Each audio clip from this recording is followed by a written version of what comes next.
He was 33 years old, raising a 7-year-old daughter alone, and the last thing he expected was to fall for someone. But she wasn't just anyone. She was 60 years old, ran a billion-dollar company, and carried scars on her body she had hidden from the world for 30 years. One blind dinner, one conversation that lasted until midnight, and one secret that should have ended everything before it began. What happens when a man who has nothing left to lose meets a woman who has spent a lifetime convincing herself she deserves nothing at all? Stay until the end. Hit like, and drop a comment with the city you're watching from. I want to see how far this story travels. The sitter canceled at 6:15. Ethan Mercer found out via text. 3 words, so sorry. Sick, with 2 exclamation points and an emoji that he didn't have the patience to decipher, while he was still in his work clothes, smelling faintly of the machine oil that never fully washed out of his hands, no matter how long he scrubbed. He stood in the kitchen doorway reading the message twice, then set his phone face down on the counter and pressed his palms flat against the tile and just breathed for a second. 7-year-old Lily was in the living room watching something on the tablet, oblivious. She had her knees pulled up to her chest and her hair was half out of the braid Ethan had done that morning, and she looked, as she almost always looked to him in quiet moments, like the most exhausting and most essential thing in his world. He picked up his phone and called Marcus. "Sitter canceled," he said when Marcus picked up on the second ring. "No." Marcus's voice went flat immediately. "No, man. You promised." "I know I promised. You promised me 2 weeks ago and then again last Thursday and then again on Monday when I reminded you." "I know." Ethan leaned back against the counter. "The sitter canceled. What do you want me to do?" "I want you to call another sitter." "I don't have another sitter. Jess was the sitter." There was a long pause. Ethan could hear Marcus breathing through his nose in that particular way he did when he was trying not to say something he would regret. They'd been friends since college, long enough that Ethan could map Marcus's entire emotional register just from the quality of his silences. "This woman," Marcus said finally, "is not going to wait around forever." "I haven't even met her."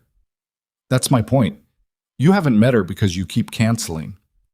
"I canceled once." "You canceled once and then rescheduled, and now you're canceling again." "Ethan." Marcus's voice shifted slightly, lost some of its edge. "I'm not trying to be your therapist here. I know what you're going to say. I know you've got a full plate, and I know Lily comes first, and I agree with all of that.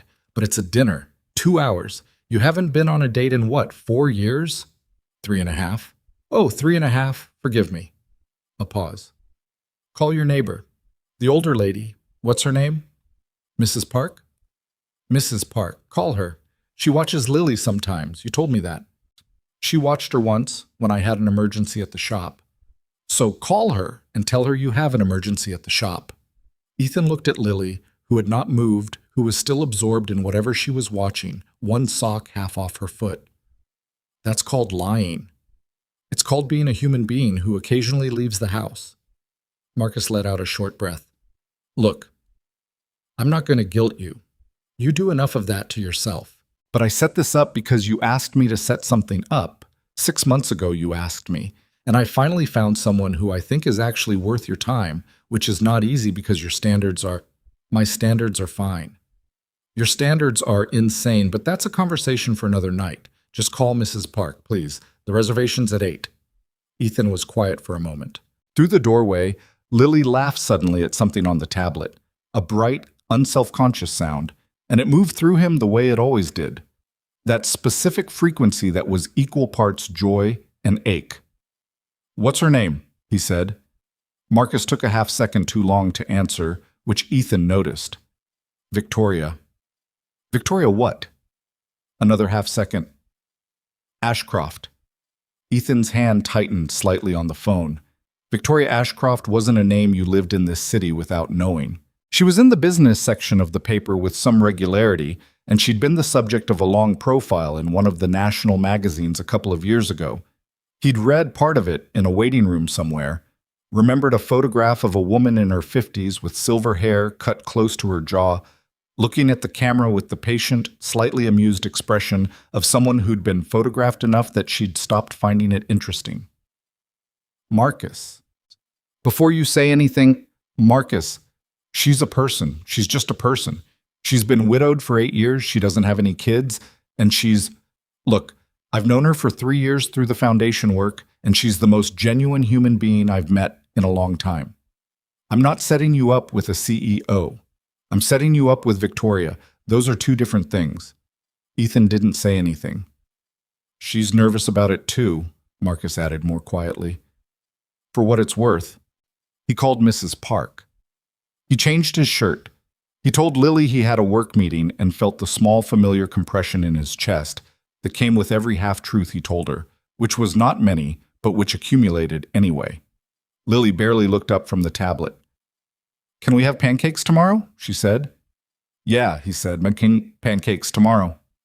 With the little chocolate chips? Sure. Okay. She finally looked up at him, briefly assessed his cleaner shirt, and looked back down. You look nice, she said, with the distracted generosity of a child who has already moved on. The restaurant was the kind of place where the lighting was so carefully calibrated you couldn't tell whether it was flattering or just dim, and the menu didn't have prices on it, which always made Ethan quietly furious because he didn't come from money, and pretending money wasn't a factor had never felt honest to him. He got there 7 minutes early and sat at the table they'd been given near the window and ordered water, and then felt self-conscious about only ordering water and ordered a club soda, and then wondered if he'd been wrong to wear this particular shirt. He'd been on dates before. After Claire left, after the specific, devastating quietness of watching a marriage dissolve, not into shouting, but into an extended mutual acknowledgement that they had made a mistake. There had been a few women over the years, nothing that lasted more than a handful of months. He hadn't been destroyed by the endings, which was maybe its own kind of information. You could miss something without having truly lost it, and most of those relationships had felt, in retrospect, like two people trying very hard to feel something they'd half convinced themselves they should feel. He was thinking about this, somewhat unhelpfully, when Victoria Ashcroft walked into the restaurant. Marcus had said she was nervous, and Ethan had half expected to see that. Some visible uncertainty, some performance of a woman out of her element. What he saw instead was a woman who walked the way people walked when they'd spent a long time learning not to take up too much space, and then slowly, over more years than that, learning to take up exactly the right amount. She wasn't tall. She wore a dark jacket over a silk blouse the color of charcoal, and her hair was silver and close-cropped in the way he remembered from the photograph. And she was looking around the restaurant with an expression that was composed but not cold. She saw him before he had time to stand up. For a single moment, less than a second, really, something moved across her face. Not recognition, exactly. More like recalibration. He stood up. She crossed the room toward him and extended her hand, and her grip was firm and direct, and she said, Ethan, I'm Victoria, in a voice that was low and clear and completely absent of the particular vocal performance he'd half expected from someone of her stature. She sounded more than anything like herself. Hi, he said, which was not his most eloquent beginning. The corners of her mouth moved. She sat down across from him and set her bag on the empty chair beside her and accepted the menu from the server with a brief smile. And then she looked at Ethan across the table and said, Marcus told me you almost canceled tonight. He paused. He told you that? He told me you'd had a childcare situation. I appreciated that he told me. I'd rather know than wonder. She looked at the menu, then back at him. How old? 7. Her name's Lily. Marcus mentioned her, briefly. A pause. He's very careful about what he shares. I noticed that. He's a good friend. He seems to be. She set the menu down. I want to say something before we do the usual dinner conversation, if that's all right. Okay. I've done this, the setup, the dinners, all of this, a few times over the past several years. Not many, but a few. And every time I come in prepared to perform a version of myself that is easier to digest, more appropriate. I'm 60 years old, which in this context means I've had a long time to get good at that particular performance. She said it flatly, without self-pity. I'm tired of doing that, so I thought I'd mention it up front so that we can both be spared the effort. Ethan looked at her for a moment. That's a pretty direct opening. I'm a pretty direct person. I've been told it can be alarming. It's not alarming. He leaned back slightly. What does the performance usually look like? The one you're not doing tonight? She thought about it genuinely, which he appreciated. Warmer than I actually am at first meeting, more deferential, smaller, generally. I found that people are more comfortable with me when I take up less space, so I developed a habit of—" She paused, and something shifted briefly in her expression. "Editing myself down at the start of things. Letting people arrive at the real version gradually, so the real version isn't too much of a shock." "Does it work?" "Professionally, yes. Personally—" She picked up her water glass. "Not especially." He ordered the fish. She ordered the lamb and a glass of red wine and didn't ask whether he was going to order wine, which he appreciated because he wasn't, he had to drive. And women who performed elaborate negotiation around that particular nothing always made him tired. They talked for 2 hours. Not the careful resume exchange kind of talking that happened on most first dates. The trading of edited highlights, the tactful omissions, the mild competitive interest performing. They talked the way people talked when they'd both arrived at an age where the performance felt like more work than it was worth. He told her about the shop, the custom auto restoration work he'd been doing for 11 years, the specific satisfaction of returning something broken to function, the thing it had taught him about patience. She listened without the distracted half-attention he'd grown accustomed to from people who weren't used to listening. She asked questions that indicated she'd actually heard the previous answer, which should not have been remarkable, but somehow was. She told him about the company she ran, Ashcroft Industries, a mid-size manufacturing firm that had been her late husband's, and that she had taken over after his death in circumstances she described only briefly, without elaboration. He didn't press. She talked about the work she found meaningful, the foundation, specifically the burn recovery programs she'd begun funding quietly about 5 years ago, without fanfare, without the elaborate public charity performance she'd watched other wealthy people engage in. "I don't need credit for it," she said. "I just need it to exist." Why burn recovery specifically? A brief pause. Nothing dramatic, nothing performed. Just a pause, like someone deciding how close to step toward a window. "Personal reasons," she said. He nodded. He didn't follow up on it. At 10:30, when they'd moved from dinner to coffee and the restaurant had thinned around them, she looked at him across the table and said, "You're not what I expected." "What did you expect?" "Marcus described you as a good man. I've learned to apply some skepticism to that particular descriptor when it comes from someone who's trying to set me up." "Reasonable." "You're more—" She seemed to be choosing the word carefully. "Uncomplicated than I anticipated. I don't mean that as a diminishment." "How do you mean it?" "I mean that you're not trying to be something. You're not managing how I see you. Most people manage how I see them, especially in a first context like this, and I've gotten good enough at recognizing it that it has become one of the less interesting aspects of meeting new people." She turned her coffee cup slightly in its saucer, not looking at him. "You came in here as whatever you actually are." "That was either very perceptive," he said, "or very generous." "It was observational." He smiled. She watched him do it. "There's something I need to tell you," she said. "Not tonight, but soon, if we—" She stopped, reconsidered. "If tonight turns out to be the beginning of something rather than the end of something. There's something I've never been comfortable disclosing on a first meeting, and there's a reason I've never gotten past a third or fourth with anyone since Daniel died. I want to be honest with you that the reason exists, even if I'm not ready to say what it is yet." Ethan thought about that. "Okay." "Okay?" she repeated, as if testing the word. "That's your response?" "You just told me there's something you'll tell me when you're ready to tell me. That's fine. Everyone has a thing." He shrugged. "I don't need to know everything tonight." She studied him for a moment with an expression he couldn't quite read. Something between careful assessment and something more fragile than that, something she controlled quickly, professionally, the way she probably controlled most things. "You're either remarkably patient," she said, "or you haven't fully processed what I said." "Probably some of both," he said. "I'm not particularly mysterious." She almost laughed. It was a small thing, contained, but he caught it. "No," she said. "You're not." He called Marcus from the car. "Well?" Marcus answered without preamble. Ethan sat in the parking lot for a moment with the engine running. The restaurant's windows were amber and warm from the outside. He could still see their table from where he was parked, empty now, cleared. "She told me there's something she'll tell me eventually. Something she's been hiding." Silence on the line. Then, "She told you that directly?" Yeah. Huh. Marcus was quiet for a moment. That's new. She hasn't. He stopped. Do you know what it is? No, she said she'd tell me when she was ready. And? And I said that was fine. Ethan watched a couple come out of the restaurant, the woman laughing at something, the man holding the door. It is fine, Marcus. You're not curious? You're not going to look her up or, I know who she is. She runs a company. She lost her husband. She's 60 years old and she's been doing this alone for 8 years. And whatever this thing is, she's been carrying it alone for longer than that. He put the car in reverse.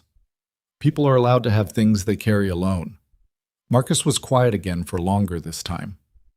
You like her, he said finally, and the surprise in his voice was genuine enough that Ethan almost felt offended by it. Yeah, he said. I do. Okay, Marcus exhaled. Okay, yeah, good. Good night, Marcus. Good night. And Ethan? A pause. Don't cancel the next one. Mrs. Park was asleep in the armchair when he got home, the television going softly. Lily was in her bed, already out. He stood in her doorway for a moment, in the dark, the way he'd done almost every night for 7 years. This particular, specific ritual of checking, of making sure, of letting the fact of her rest settle through him like something being set down after a long carry. She'd kicked off her blanket. He pulled it back up. On the nightstand was the drawing she'd done yesterday, a house with a lopsided tree, 3 figures standing in front of it. 2 of them were labeled, in Lily's still uneven handwriting, Me and Daddy. The 3rd figure, slightly taller than the rest and holding what appeared to be a flower, had no label at all. It was just a person waiting to be named. He stood there for a moment longer than he meant to. Then he turned off the light and went to finish the dishes. They had coffee the following Tuesday, at a place she suggested near her office. Small, not particularly fashionable, the kind of place that suggested she went there because she liked it rather than because it was appropriate. She was already there when he arrived, reading something on her phone, and she looked up when he came in with the same brief recalibration he'd noticed at the restaurant, like someone quietly adjusting to the fact of another presence. They sat for an hour and a half. They talked about Lily. Victoria asked questions, specific ones, that made him realize she'd been paying attention to what he'd said the first time. What is she like? What's she afraid of? What's she good at? He told her about the dinosaur phase that had lasted 14 months and then ended overnight when Lily decided, with complete inexplicable certainty, that she was now interested in marine biology. He told her about the morning Lily had climbed into his bed at 3 a.m. and announced that she'd decided she was going to be an oceanographer. And when he'd asked what an oceanographer did, she'd said very seriously, "Studies the ocean, Dad." And he'd said, "I know, but what specifically?" And she'd paused and said, "The wet parts." Victoria laughed at that. A real one this time, less contained. It changed her face. "She sounds like someone I'd like to meet," she said, and then caught herself and added, with the careful precision of someone who knew how that sounded, "I don't mean to get ahead of things."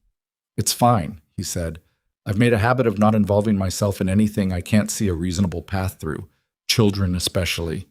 I don't want to be someone who comes and goes from a child's life." "I appreciate you saying that. I mean it seriously. I've watched people treat children like they're props in someone else's life, and it's one of the things I find genuinely contemptible." He looked at her. "You're not a particularly soft person." "No," she said simply. "I've never been particularly soft. I've had to make myself more manageable over the years, for business, for social context. But underneath that, I'm fairly direct, and I don't have a lot of tolerance for people who aren't serious about the things they say they're serious about." "Is that why the other ones didn't work out?" A pause. Partly the other thing." She looked at her coffee cup. "The thing I mentioned. You don't have to tell me today." "I know." She was quiet for a moment. "I want to. I'm just—" She stopped. "I'm not used to wanting to. That's the part that's strange." He didn't push. They walked out together onto the street, and at the corner where they'd go in separate directions, she turned to him and said, "Are you free on Saturday? Lunch. Somewhere more casual. I'm tired of restaurants with no prices on the menu." He was so surprised by the last part that he almost didn't answer the first part. Yeah, he said. Saturday works. Good. She pulled her jacket closer in the October air. And Ethan, she stopped herself. What? She shook her head slightly. Nothing. Saturday. She walked away. He stood at the corner for a second, watching her go, not because he was cataloging anything, just because something about the image stayed with him afterward. A woman in a dark jacket walking away from him in the October cold, small against the architecture of the city she'd spent decades building herself into, alone in the particular way that competent people are alone, which is quietly and from the inside. He thought about the unlabeled figure in Lily's drawing all the way home. Saturday was better than the Tuesday, and the Tuesday had been better than the dinner, and the dinner had been better than the 3.5 years before it. Ethan noticed this with some surprise and some resistance. He was not a person who jumped toward things, had spent years training himself to examine his own impulses with some skepticism before acting on them. A survival mechanism he'd developed somewhere in the middle years of raising a child alone, when the cost of bad decisions was no longer something he could afford. But Victoria Ashcroft was not a bad decision. That much seemed clear. She was someone who'd been hurt. He didn't need to know the specifics to read that. You didn't get to 60 carrying the kind of self-containment she carried without having had real reasons for building it. And she was not, under the containment, unkind. She was sharp and impatient and had no particular gift for small talk and held her own comfort zone with both hands. But under that was something careful and genuine, something that paid attention and gave more of its attention than it wanted anyone to notice. He told her about Claire on Saturday, not exhaustively, not in the way that became a wound you insisted on showing someone, but honestly. The marriage had been good at first, reasonably good, and then it had become a thing they'd both maintained out of loyalty rather than desire, and then Lily had come, and then it had become clear that Lily was the reason they were still there, and not a reason that would hold indefinitely. And Claire had finally said it out loud 2 months before Lily turned 2, and they had both been, in the shameful and relief-soaked way of long overdue endings, grateful. Do you hate her? Victoria asked. No, I don't think I ever did. We made each other smaller. I don't know how else to say it, like we each took up less space than we would have alone. Victoria looked at him across the table. That's one of the more honest descriptions of a failed marriage I've ever heard. Were you and your husband... He stopped. I'm sorry. It's a fair question. She wrapped her hands around her coffee cup. We were good. We were genuinely, honestly good. I don't say that to make him a saint. I say it because it's true. Daniel was the one person in my adult life who knew the full version of me and didn't find it excessive. She paused. When I lost him, I lost the one context in which I didn't feel like I had to edit myself. Until tonight, he said, and then immediately felt like that was too much. But she didn't retreat from it. She looked at him steadily, with the unblinking assessment that he was beginning to learn was just her particular way of taking something in. Yes, she said quietly, until recently. He brought it up first on the 4th meeting. Not the secret, not that. He brought up the age gap because he'd been thinking about it with the particular persistence of something you're trying not to think about, and he'd learned over the years that the things you were trying not to think about were usually the things that needed saying. I want to acknowledge the obvious thing, he said. She didn't look surprised. The 27 years. Yeah, I've been waiting for that conversation. She set her fork down. They were at a diner near his shop, her suggestion again, and he was still faintly amazed by how little she seemed to require that everything be appropriate. What would you like to say about it? I don't know. I want to know how you think about it. She was quiet for a moment, considering.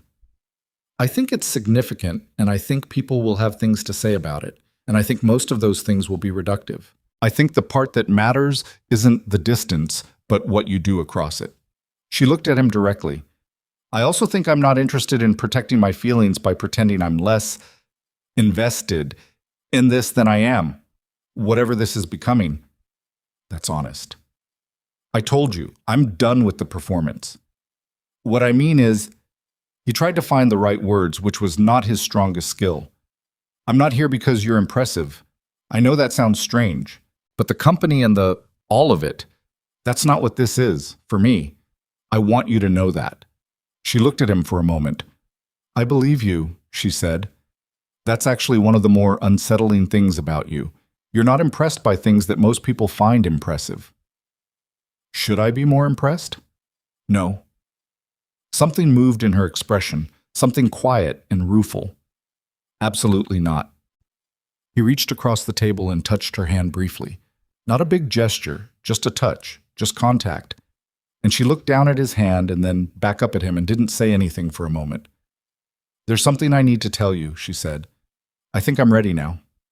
He nodded. He waited. She took a breath, not theatrical, just the breath of someone doing something that required steadying. And then she told him. About the fire. About being 11 years old and asleep in the upstairs bedroom and waking to smoke and heat, and her father's voice through the door. Her father who had gone back in for her mother and never come back out. About the burns. The right side of her body, from her shoulder to her hip. A terrain of scarring she had kept hidden under clothing for decades, had never shown a partner without what she described, with flat precision, as a period of sustained emotional preparation that most people hadn't found worth the wait. She told him all of it without crying, which he suspected was an act of considerable will, and at the end she sat across from him in the booth of that ordinary diner, in the late October light coming through the window, and looked at him with the careful, already bracing expression of someone who has said the thing that ends things and is waiting for the ending to begin. Ethan was quiet for a moment. Is there anything else? He said. She blinked. I'm sorry?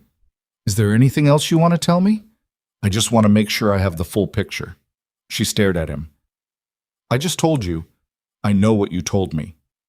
He said it gently, not impatiently. I'm asking if there's more. Because you said, there's something I need to tell you. Like it's the thing, the central thing. And I want to make sure I understand what you were actually worried about. She opened her mouth and closed it again. You thought I'd leave, he said. Everyone does. She said it without self-pity, factual. Eventually. Some faster than others, but yes. He looked at her. He thought about Lily drawing that house with the unlabeled figure. He thought about the Sunday mornings when he'd made pancakes with the little chocolate chips, and Lily had eaten them too fast and gotten a stomachache, and he'd rubbed her back in circles while she dozed on the couch. And the utter ordinariness of that scene, and what it had meant to build it alone, to have built it alone for years, to know in your chest that the thing you'd built was real and good, but incomplete in some way you couldn't fix by yourself. I'm not leaving, he said. You don't have to say that to be kind. I'm not saying it to be kind. He said it simply, without drama. I'm saying it because it's true. She looked at him for a long time. The diner was warm and a little loud, and the light was fading outside, and she looked at him across the table the way she'd looked at him the first night, that recalibration, that careful arriving at the fact of him. You're a very strange man, she said finally. I've been told, he said. Outside, the October wind moved through the street, and the light went the color it went in the late afternoon in autumn, that particular amber, and Ethan Mercer sat across from Victoria Ashcroft in a booth in a diner near his shop and thought about what it meant that this was only the beginning, and found, somewhat to his own surprise, that he wasn't afraid of that at all. The thing about telling someone your worst secret is that the morning after feels nothing like you expected it to. Victoria had expected relief, or dread, or possibly the specific hollow calm that follows a wound being opened and dressed. What she hadn't expected was to wake up at 5:43 a.m. on a Sunday in November thinking about a 7-year-old girl she'd never met, and whether she liked scrambled eggs or the kind with the edges crispy, which was a completely absurd thing to be thinking about, and she knew it was absurd while she was thinking it and still couldn't stop. She made coffee and stood at the window of her apartment, 22nd floor, a view of the city that she'd stopped truly seeing sometime around year 3 of living there, and tried to apply some reasonable structure to what was happening to her, which was what she did with most things and which was working less well than usual. He had not left. That was the fact she kept arriving at. She had told him the thing she always told last, the thing that functioned in every prior context as the moment when a person's face did the small, controlled recalibration of someone realizing they were in something they hadn't fully signed up for. She had watched that recalibration happen enough times to have stopped being surprised by it. She had watched men who were kind, who were good men by most measures, who were not cruel about it. She had watched them simply conclude privately that whatever this was wasn't worth the particular weight she came with. And she had, over the years, stopped blaming them. You couldn't make someone ready for something they weren't ready for. But Ethan Mercer had said, "I'm not leaving in the same tone you used to say pass the salt," like it wasn't a declaration, but just a fact, like it hadn't cost him anything to say it, because it simply happened to be true. She drank her coffee and watched the city come gray and slow into its Sunday morning and tried to decide whether to believe him. He called that afternoon, not a text, a call, which was unusual enough in current practice that she looked at her phone twice before answering it. "I wanted to ask you something," he said, without preamble. "Lily has a thing on Saturday. There's a marine science exhibit at the Natural History Museum. She's been talking about it for 2 weeks. I thought—" He stopped. "I know it's fast. You said you didn't want to be someone who comes and goes from a child's life. And I'm not trying to put you in that position. I just—" Another stop. "She asked about you." Victoria's hand tightened slightly on the phone. "She asked about me? I mentioned I'd been seeing someone. I didn't give her details. I just said there was a person I'd been having dinner with, and she asked if the person liked dinosaurs." A pause. "I said I didn't know. I don't have a strong position on dinosaurs."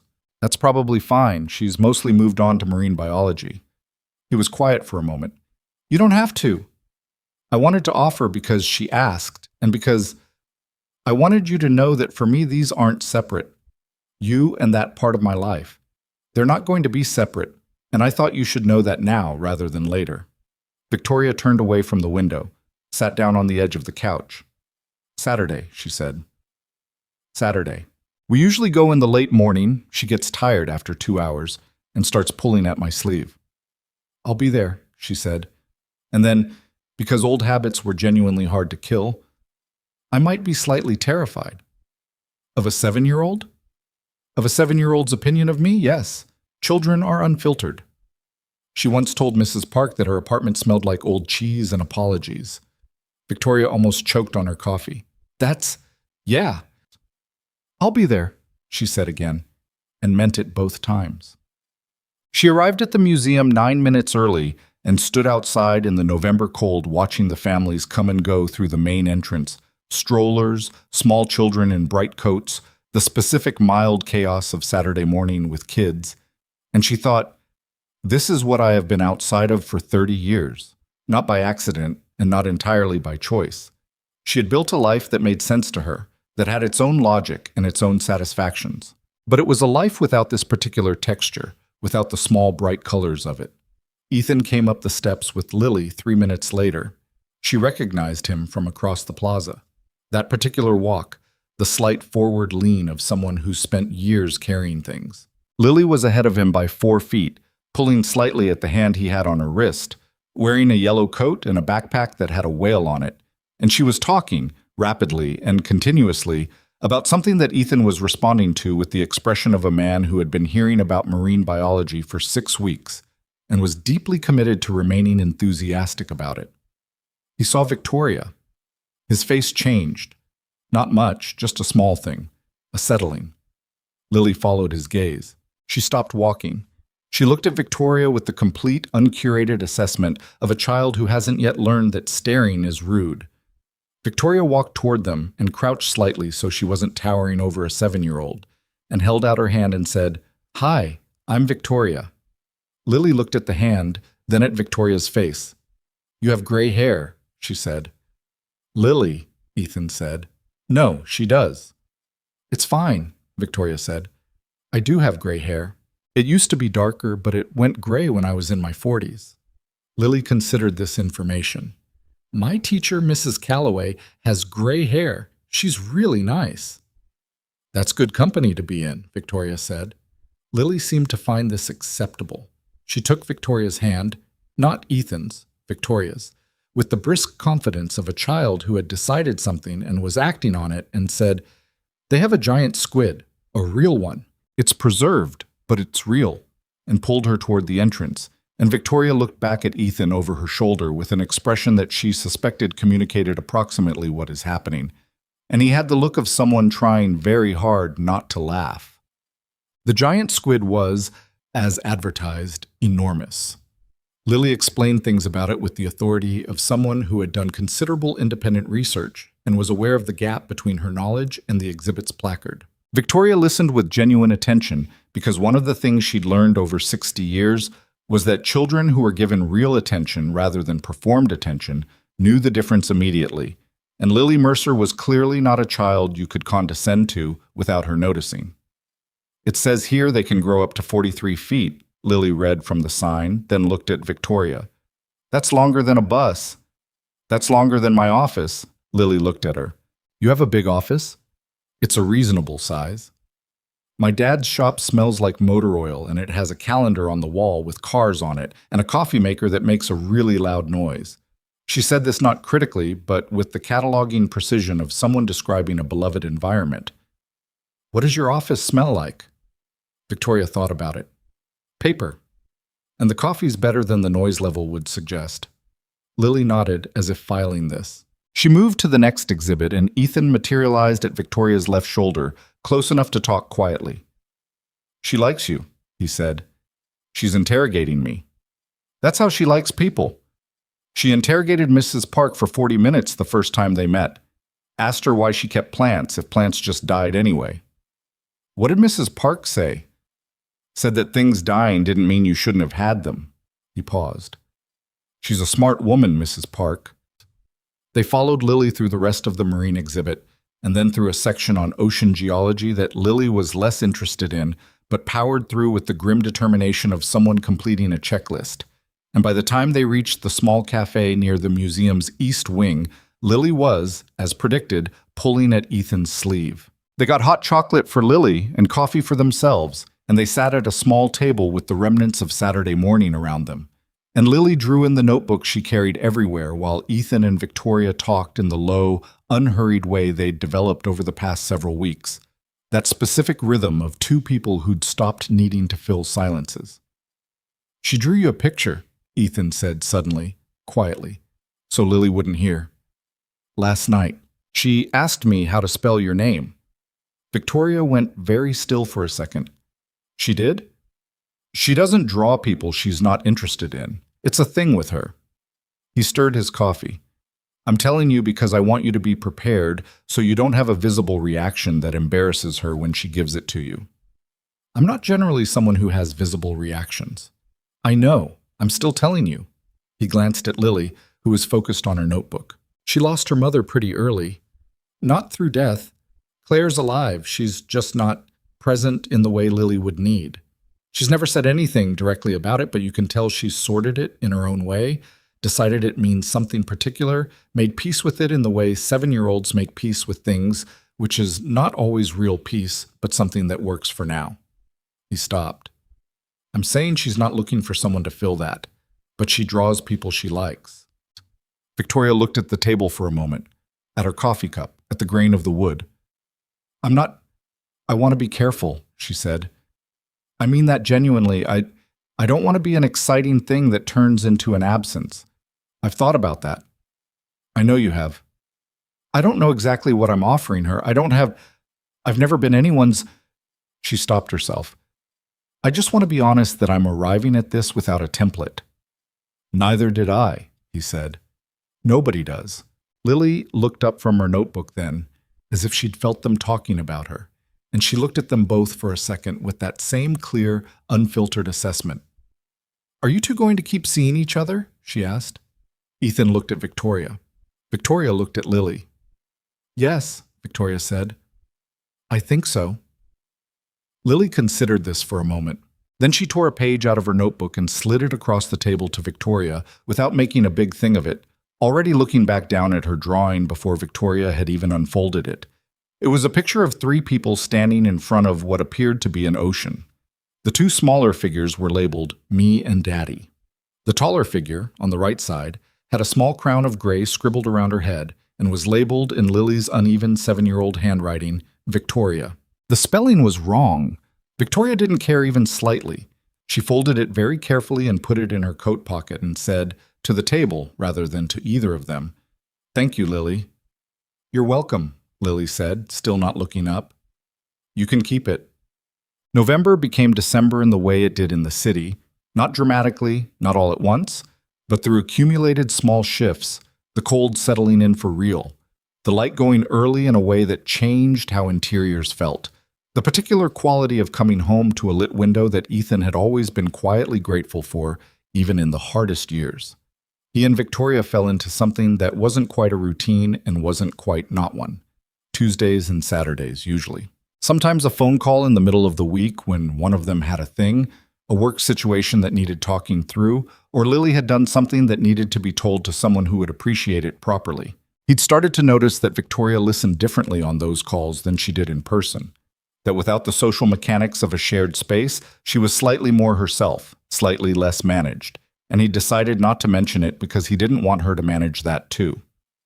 She came to the house for the first time on the second Saturday in December. She stood in the doorway for a moment after he opened the door, looking at the house with the expression she had when she was taking something in, that particular quality of attention she gave things that mattered to her. "It's good," she said, which was not what most people said when they entered a house, but he understood what she meant. It had the material evidence of a life lived in it.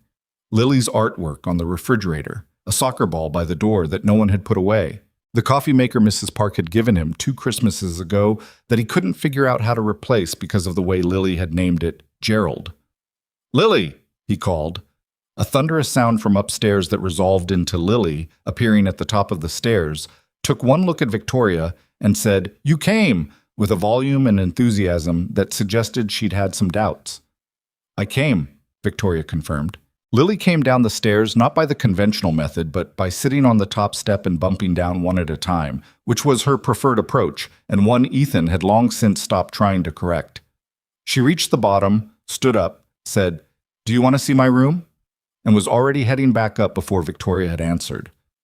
Ethan looked at Victoria. Victoria looked at him. "I gather that was a summons," she said. "She does that." She followed Lily upstairs. He stood in the kitchen for a moment, alone, listening to the sounds from upstairs. Lily's running commentary, the particular quality of silence that meant Victoria was listening rather than filling space. He put the kettle on. He stood by the window and watched the December street and felt, with some surprise, something that he recognized after a moment as uncomplicated contentment, which was a feeling he hadn't had enough data points on to identify quickly. Victoria came back downstairs 40 minutes later, which was longer than he'd expected. She sat at the kitchen table and accepted the tea he'd made and didn't say anything for a moment. "She showed me everything," Victoria said. "Every single thing in that room. She has a system for her books. Not alphabetical, not by author, some kind of personal taxonomy that she explained to me in detail. She calls it the feeling order." She explained the feeling order. "I'm not sure I fully followed the logic, but I was afraid to say so." "Smart. Once she thinks you're skeptical, she recategorizes you." Victoria laughed, a real one, unguarded, and it still surprised him a little every time. Not because she was incapable of it, but because it came from a different part of her than everything else, some less managed place. "She asked me if I was sad," Victoria said then, quieter. He looked at her. "What did you say?" "I said sometimes." She asked why, at a pause. "I said I'd had some hard things happen a long time ago and I still thought about them. And she said..." Victoria stopped, looked at her tea. She said, "My teacher says feelings are like weather. They change, but they also come back, and that's okay." Another pause. She said it the way children say things that aren't original to them, but have become original to them by absorption. And then she moved on to showing me her collection of sea glass she'd found at the beach last summer. She has it organized by color. "Color order," Ethan said. "Different from the feeling order." She explained the distinction. Victoria wrapped her hands around the mug. "She's remarkable. I want to say that carefully, not in a way that turns her into a thing instead of a person, but she is. She's remarkable. She thinks in a way that's entirely her own." "She does." "You've done that. Whatever else has been hard or imperfect about the last 7 years, you've done that." He looked at her. She wasn't saying it to be kind. Victoria didn't say things to be kind. She said things because they were true, and you got used to that quickly, or you didn't get used to it at all. I've had help, he said.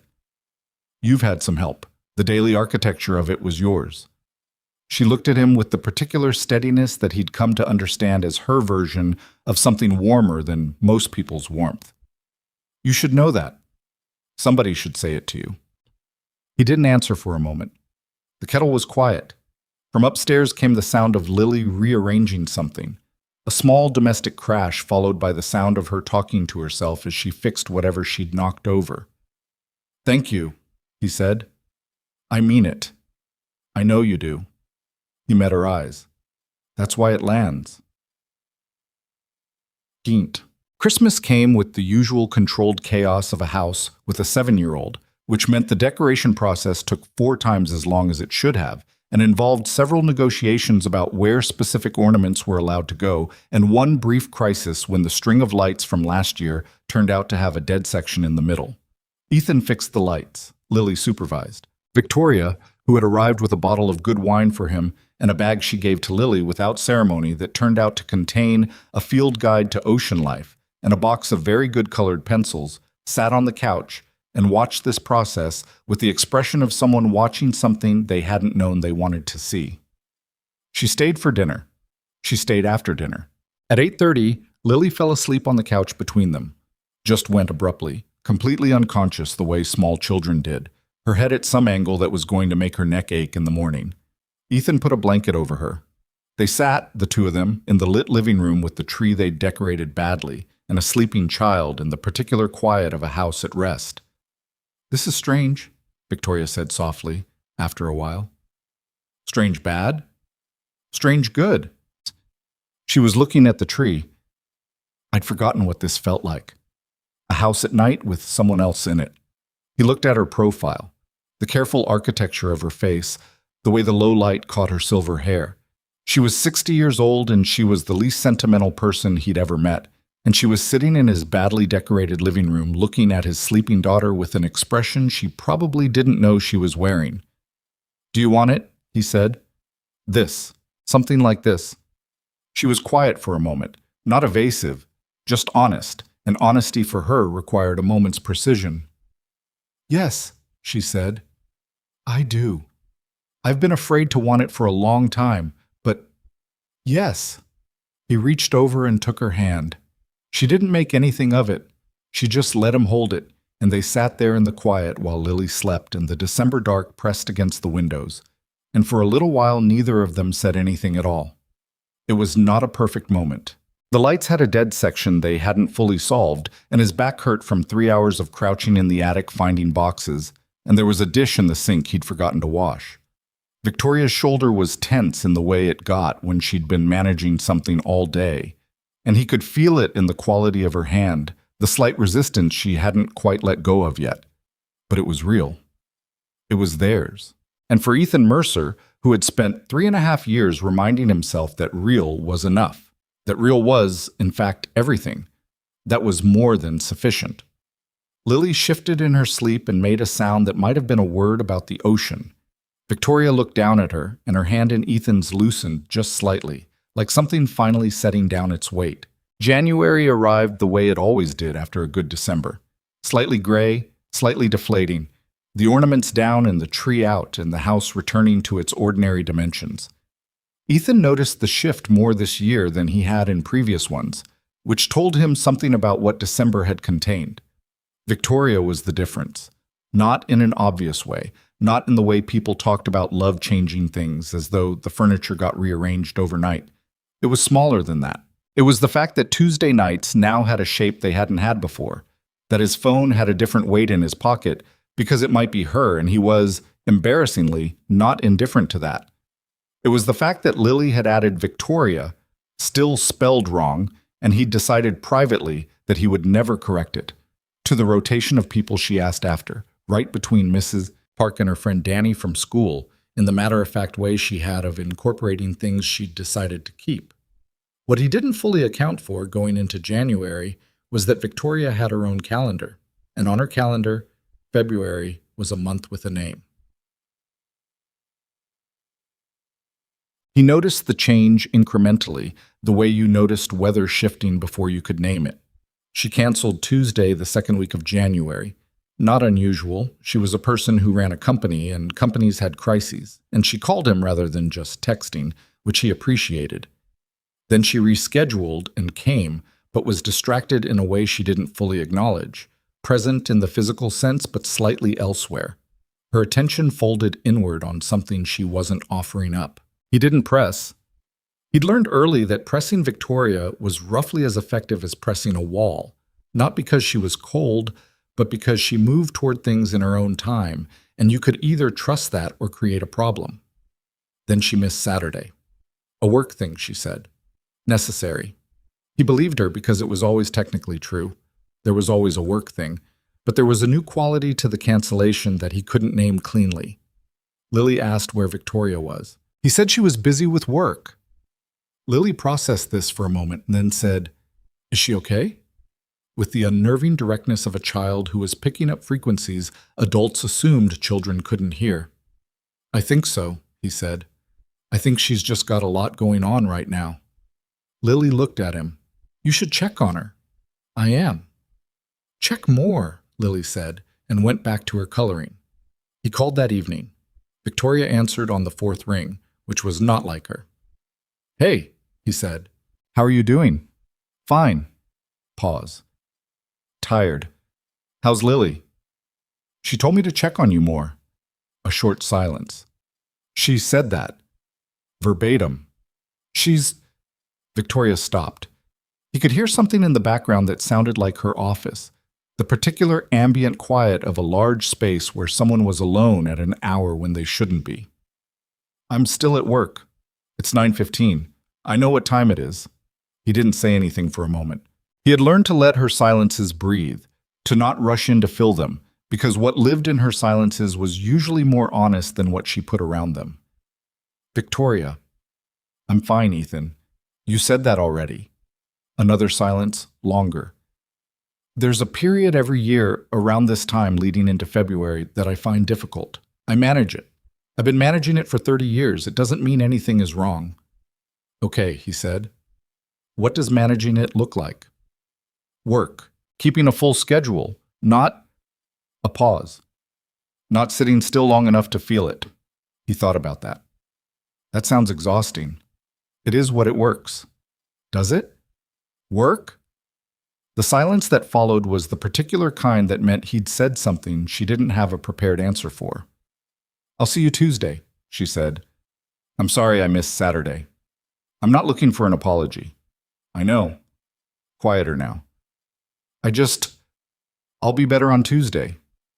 "You don't have to be better. You can just be whatever you actually are." She didn't respond to that immediately, and he could feel her deciding something on the other end of the line, some internal negotiation he wasn't privy to. "Tuesday," she said. "Tuesday," he said. The date of the fire was February 9th. He knew this because Marcus told him, not because Victoria had said. Marcus called on a Thursday in late January, and he didn't open with it. They talked for a few minutes about something else first, one of those conversations where you can feel the real subject waiting in the next room. And then Marcus said carefully, "How is she?" "Not great." "I'm not sure she'd say that, but no." "February 9th is coming up." "I know." A pause. "What happened on February 9th? Marcus was quiet for a moment. "The fire was February 9th. I don't know if she's told you the date specifically." "She told me about the fire, not the date." "It was a Saturday that year. She was 11. The anniversary it's a difficult period for her every year.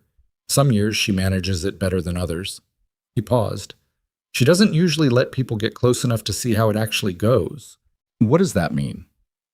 "It means she usually makes sure there's enough distance between herself and anyone she cares about that by the time February comes around, the relationship either isn't serious enough for them to notice, or she's pushed them far enough back that they don't see the bad part."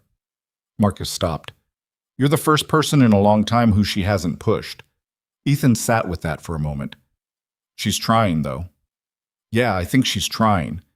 Marcus sounded like someone watching something from a careful distance, hoping not to affect the outcome by observing it. "She thinks she's protecting you, or maybe protecting herself, probably both. I don't need protecting." "I know you don't. She doesn't fully believe that yet." After he hung up, Ethan sat in his kitchen for a while. Gerald, the coffee maker, dripped quietly. Through the ceiling, he could hear Lily moving around in her room, the soft thud of her walking with the particular gait she had when she was thinking about something, which involved slightly more stomping than her regular walk. February 9th was 3 weeks away. But she came on Tuesday, and she was not better, but she was there, and he understood the difference. She sat at his kitchen table and drank tea and talked about a problem at the company, a supplier relationship that was deteriorating, a board member who was positioning for something she hadn't fully identified yet. And she talked about it with the fluency and precision she always had around work. And he listened and asked questions, and it was on the surface entirely ordinary. But her hands weren't still.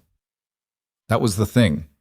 She was usually someone whose stillness was physical as well as temperamental, who didn't fidget, who occupied her own body with a kind of deliberate ease. Tonight she kept touching her coffee cup, adjusting it in its saucer, aligning it with some invisible axis, and she wasn't aware she was doing it, which meant it was coming from somewhere below management. He didn't say anything about it that night.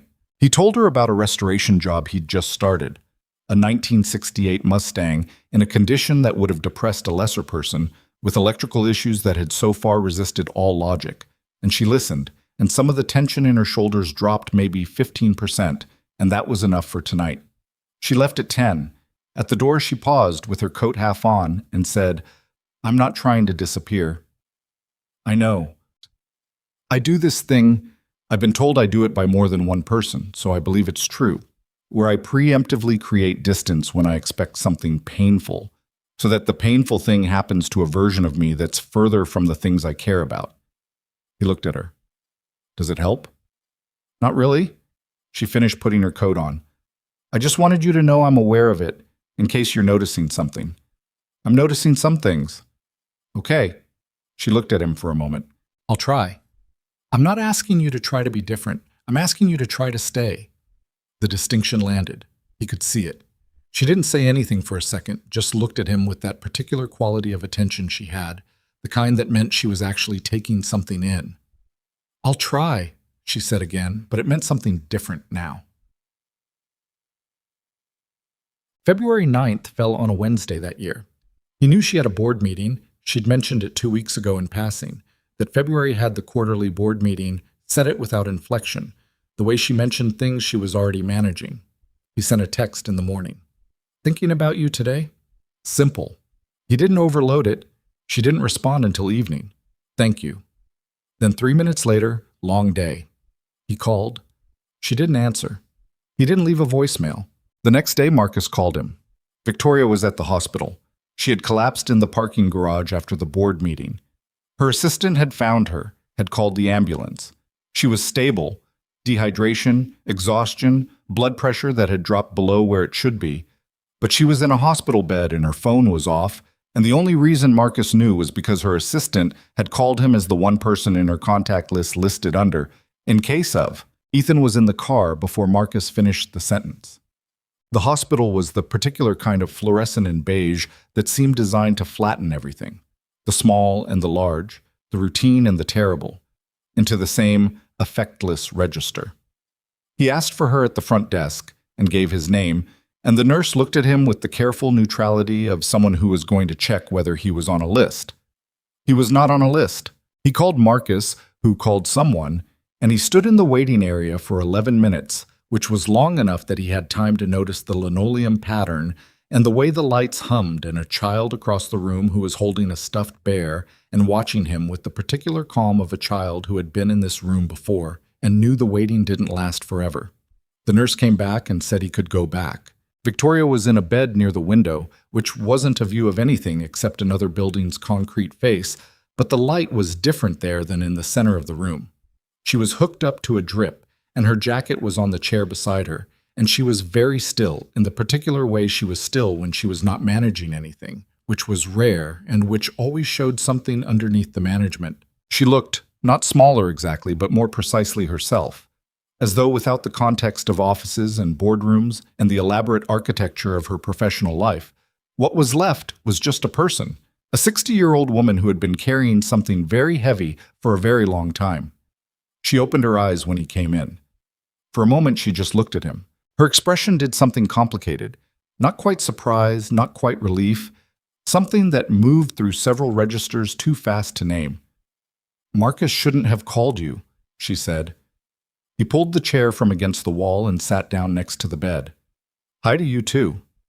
"I mean it. I don't need—" "Victoria." He said it quietly, not with impatience. "I'm here. Let's not spend the next 10 minutes on whether I should be." She pressed her lips together, looked at the ceiling. "They're keeping me overnight," she said. "Blood pressure and something about the dehydration. I haven't been eating well this week." A pause. "Or the week before." "Okay. It's not serious." "The not eating thing is a little serious. I've done this before. I know my own patterns." "Then you know this one isn't good." She didn't respond to that. She was quiet for a moment, and he didn't fill it, and what came into the silence was the particular heaviness of a room with a person in a hospital bed, and another person who loves them, and neither of them quite knowing what to do with that. "I hate hospitals," she said finally. "Most people do." "I hate them specifically." She paused. "I woke up in one when I was 11, the night of the fire, and the following days, and then weeks. Weeks of it. The burn unit, the smell of it, the particular sound hospitals have at 3 in the morning." She was still looking at the ceiling. "I know rationally that this is not the same. I know that. But my body doesn't always follow that reasoning." "I know." She turned her head to look at him then. "I kept telling myself this year would be different, that I had more now than I used to, that there were things to, that it would be easier." There's a pause. "It wasn't easier. It was almost harder." "Why harder?" She looked at him for a moment. "Because there are people now. You. Lily. Things I'm afraid of losing." He reached forward and took her hand the way he'd taken it on the couch at Christmas, simply and without event. Her hand was cool. After a moment, her fingers moved slightly against his. "I left them in there," she said, and her voice was steady, but it had the steadiness of something held very carefully, not the steadiness of something at rest. "My parents. I know that's not what happened. I know I was 11 years old and someone carried me out and it wasn't my choice, and they made choices that were theirs to make. But what I know and what I feel have never agreed on this. My father went back in for my mother and the ceiling." She stopped. "I've never forgiven myself for being the one who survived.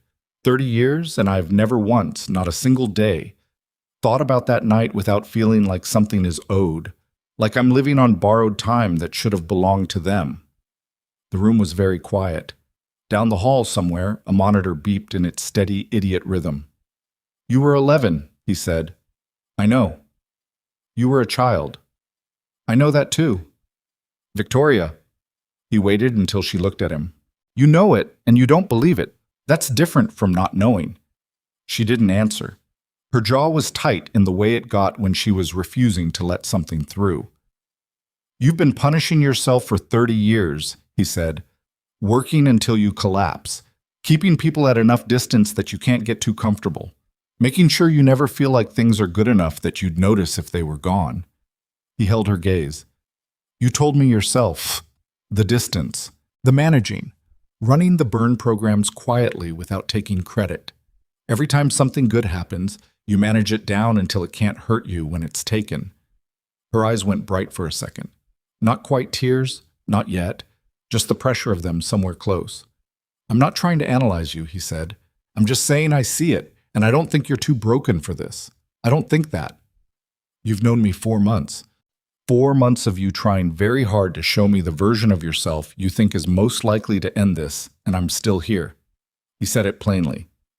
"What does that tell you?" She looked away from him again, out the window, at the concrete face of the other building. A long moment passed. "I don't know how to stop," she said. It came out quieter than everything else, scraped down to something more essential. "The guilt. I've tried. Years ago I tried, the therapy, all of it, and it goes away for a while, and then February comes around and it's all still there, exactly where I left it." "Maybe it doesn't go away," he said. "Maybe it just changes into something you can carry differently." She was quiet. "I'm not in a position to tell you how to grieve your parents." He kept his voice even. I don't know what that loss is. I can't know. But I can tell you that the part where you decide you don't deserve anything good because of something that happened when you were 11, that part I don't accept. I don't accept it, and I'm not going to quietly go along with it. She looked back at him then. Her eyes were still bright, still controlled, but something in them had shifted slightly, something that had been facing away, turning, by a degree, back toward him. Everyone else accepted it, she said. Eventually, it was easier than fighting it. I'm not everyone else.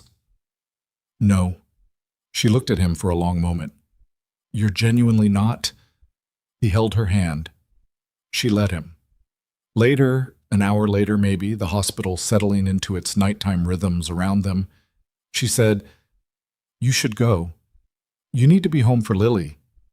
Mrs. Park is with her. She knows I'll be late. You called Mrs. Park before I left the house. She processed this. You planned to stay. I planned to be here as long as you needed someone here. He leaned back in the chair. It was not a comfortable chair. He was committed to the chair. So tell me if you need me to go and I'll go. Otherwise, I'll be here.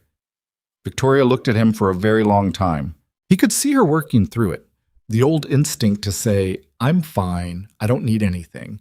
To perform the independence she'd spent 30 years perfecting. To release him with some gracious phrase that protected them both from the vulnerability of needing.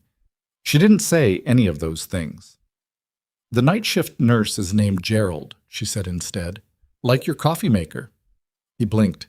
That's something. I thought you'd appreciate it. Does this Gerald also make a horrible noise? He has a very loud laugh, she said. I heard it from the hallway. They were quiet for a moment, and somewhere in there something shifted between them. Not dramatically, not in the way that would make a good story later. Just the quiet settling of something that had been held at distance, finally being allowed closer. She didn't let go of his hand. Around midnight, she fell asleep mid-sentence, which he thought she would have found mortifying if she'd been conscious for it. He sat in the chair beside her bed and watched the monitor do its small, steady work, and he thought about the 11-year-old girl who had woken up in a room like this without her parents, and what it did to a person to carry that particular weight across 50 years, and what it meant that she was here now, that they were here now, and that she had, for the first time in a very long time, not sent him away. It was not a resolution. He understood that. There was no clean thing that happened tonight that would dissolve 30 years of something that had calcified inside her. She would wake up tomorrow, and the guilt would still be there. And February would still be what February was, and there would be more bad nights and more canceled Tuesdays, and more moments where the old machinery kicked in, and she tried to manage him further than was good for either of them. But she hadn't sent him away. She had held his hand and let herself fall asleep, and trusted him, without saying so, to still be there when she woke up. He was still in the chair when her eyes opened at 6:45 in the morning. She looked at him, and at the room, and at his extremely clear determination to have been there all night. You stayed, she said. Yeah. She was quiet for a moment. The monitor beeped. Gerald, the nurse, laughed somewhere down the hall, loud and uncomplicated. Ethan. Her voice had the roughness of sleep, and something more than sleep. I don't know how to do this. What you're doing. I've never let anyone... She stopped. Started again. I'm going to keep doing it wrong. The distance thing, the managing. I don't know how to just... stop. I know. That doesn't bother you? He thought about it honestly, because she deserved honest. It bothers me a little, but not enough to go anywhere. He met her eyes. We figure it out as we go. That's how it works. She looked at him for a long moment. In the thin morning light coming through the window, with the hospital sounds around them, and the IV in her arm, and the night sitting behind both of them, she looked exactly like what she was. A person who had survived something enormous and carried it imperfectly, and was being asked at 60 to try something she'd given up believing was possible for her. She nodded, very slightly. Just once. It was enough. She was discharged on a Thursday morning with a printed sheet of instructions she didn't need anyone to read to her. A blood pressure cuff the nurse showed her how to use, and the specific indignity of being walked to the exit in a wheelchair because it was hospital policy. which Victoria submitted to with the expression of someone enduring something they found faintly absurd but had decided wasn't worth the argument. Ethan drove her home. She'd told him he didn't have to. He'd said he was already in the parking lot. She'd looked at him from the wheelchair with an expression that was equal parts exasperation and something she wasn't naming, and said, "You can't just do things without telling me." And he'd said, "I'm telling you now." And that had been the end of the conversation. In the car, she was quiet. Not the managed quiet of someone controlling an impression, but the depleted quiet of someone who had been through something and was still inside the afterward. She looked out the window at the February city. Gray-brown and bare, the trees stripped, the light the color of old pewter. And he drove without filling the silence because he'd learned that her silences were often doing work he didn't need to interrupt. At her building, she said, "Oh, come up," without looking at him, and it was not a question. Her apartment in daylight was different than he'd imagined it, which was something he noted without comment. He'd been here twice before, briefly, but not in the daytime, and the light changed what you saw. It was a large apartment, and it was impeccably ordered, and it had the particular personality of a space that had been made to function rather than to feel. Good furniture, precise and uncluttered, almost nothing on the walls except two pieces that he'd noticed before, a framed architectural drawing of a building he didn't recognize, and a small photograph on the shelf near the window that he'd never been close enough to examine. She went to the bedroom to change. He stood in the kitchen and looked at the coffee situation, which was a very good machine that he spent a moment figuring out, and made coffee. And when she came back, she was in clothes that were not her work clothes, softer, less constructed. And she looked at the coffee on the counter and then at him. "You made coffee in my kitchen," she said. "I found everything on the first try. It's a logical kitchen." Well, she sat down at this kitchen island, both hands flat on the marble, and looked at the coffee. "I have a meeting at 2, she said. "You were just in the hospital." "I know where I was." "Victoria." He poured 2 cups and put one in front of her. "You can miss a meeting. It's the quarterly review of the Foundation's burn recovery programs. I scheduled it 8 weeks ago. There are 6 people on that call who reorganized their schedules around it."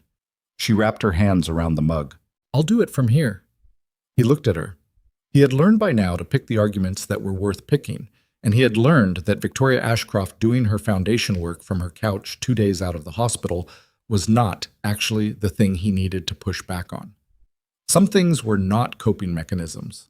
Some things were just who she was. "Okay," he said. She looked slightly surprised, as if she'd been prepared for more resistance. "Okay. But you eat something first. Real food, not coffee." She looked like she was going to argue that too, and then she looked at the mug and said, "There are eggs in the refrigerator." He made eggs. She ate them without commentary, which he took as a good sign. He went home that afternoon for Lily and came back the following morning and the morning after that. He didn't ask permission. He didn't announce himself as a daily presence in a way that required acknowledgement. He just came, in the mornings when Lily was at school, with coffee or food or nothing in particular, and he sat with Victoria while she did what she did, calls, documents, the long and complicated work of running something. And he was there in the way he'd promised to be there in the hospital, which was simply and without fanfare. She tested it twice. The first time was 4 days after she came home. She said, at the end of a long morning, with the particular flatness she used when she was about to say something she'd rehearsed, "You don't have to do this. I know you have the shop and Lily, and you shouldn't be rearranging your life around me. I'm capable of—" "I know you're capable," he said. "That's not why I'm here." "Then why?" "Because I want to be." He said it simply. "You keep waiting for there to be a reason that you can find sufficient cause to argue with. There isn't one. I want to be here, so I'm here." She went quiet. That particular quiet. "I'm not a project," she said. "I know that. I'm not looking for someone to fix anything." "Good, because I'm a car mechanic, and I only fix things that fit in a garage." She made a sound that was not quite a laugh, but was in the neighborhood. She looked at her coffee. "I don't know what to do with someone who just stays." "You don't have to do anything with it. Just let it be." She sat with that for a moment. Then she picked up her phone and went back to her email. And he understood that was the closest she was going to get to agreeing, and that was fine. The second test came a week later, and was harder. She'd been on a call with her board. Not the foundation call, a different one, something about a subsidiary restructuring. And he'd been in the kitchen working on something for the shop on his laptop, and when the call ended, he could hear the quality of the silence from the other room, the particular density of it, and he came to the doorway. She was at her desk with the laptop closed. Her posture was straight, which it always was, but there was something in it that was held rather than natural. She was looking at the framed drawing on the wall, the architectural one. "What's the building?" he said. She turned, slightly surprised, as if she'd forgotten he was there. "The house I grew up in. My uncle had the original plans from when my grandfather built it. He gave them to me after my parents died." A pause. "There's nothing left of the actual house, but the plans are exact." He looked at the drawing, clean lines, precise and small, a house that existed only on paper now. "She sent flowers," Victoria said. He waited. "Margaret Holloway. She's on the board. She sent flowers to the hospital and a note that said she was glad I was resting. That's the word she used, resting." Victoria's voice was even, but he'd learned to listen for what was underneath the even. "She's been on my board for 11 years. She knows I've been running this company for 8 years alone. She's watched me negotiate contracts and manage every quarterly crisis and build the foundation from $40,000 to $12 million. And her response to me collapsing from exhaustion is to send flowers and tell me she's glad I'm resting." She paused. "What she meant, of course, is that she's glad I've stopped, that she's been waiting for an opening." "You think she's moving against you?" "I think she's been positioning for 3 months and that I've been too focused on February to see it clearly, and now she's watching to see whether I recover quickly enough to make it not worth her while." Victoria's jaw tightened. "I've been doing this for 8 years. I know how this goes." "What are you going to do?" She looked at him. "What I always do. Go back in. Show up Monday looking like I spent the week at a spa rather than in a hospital bed." She paused. "I need to be careful about the foundation programs. Margaret has a problem with the burn recovery allocation. She thinks it's insufficiently tied to our core brand. She said so twice in meetings in the last 6 months, and I've been dismissing it because it matters to you." She stopped. "The programs matter to you," he said. "So you've been treating challenges to them as bad faith, and maybe some of them are. But if you go back in looking like it's personal, you'll lose ground." She looked at him with an expression he'd seen before, the one that appeared when he said something she hadn't expected from him, still faintly surprised after 4 months that he was listening closely enough to read back what she'd said through the frame of what she meant. "You're right," she said. It was not easy for her to say. He appreciated it. "What's the actual case for the programs? Numbers? Outcomes?" Awesome. She sat up straighter. "We've funded 34 patients through acute recovery in the last 2 years. 11 of them have spoken publicly about the foundation. 3 have gone on to work in burn recovery advocacy." She was in a different mode now, sharper, the fog of the past week retreating from something she cared about enough to be clear about. "The brand argument is specious. Our clients in the manufacturing sector have shown greater loyalty indicators since we began the programs. There's a CSR study that supports it. I just haven't made that case loudly enough because I didn't want to turn something personal into a pitch deck."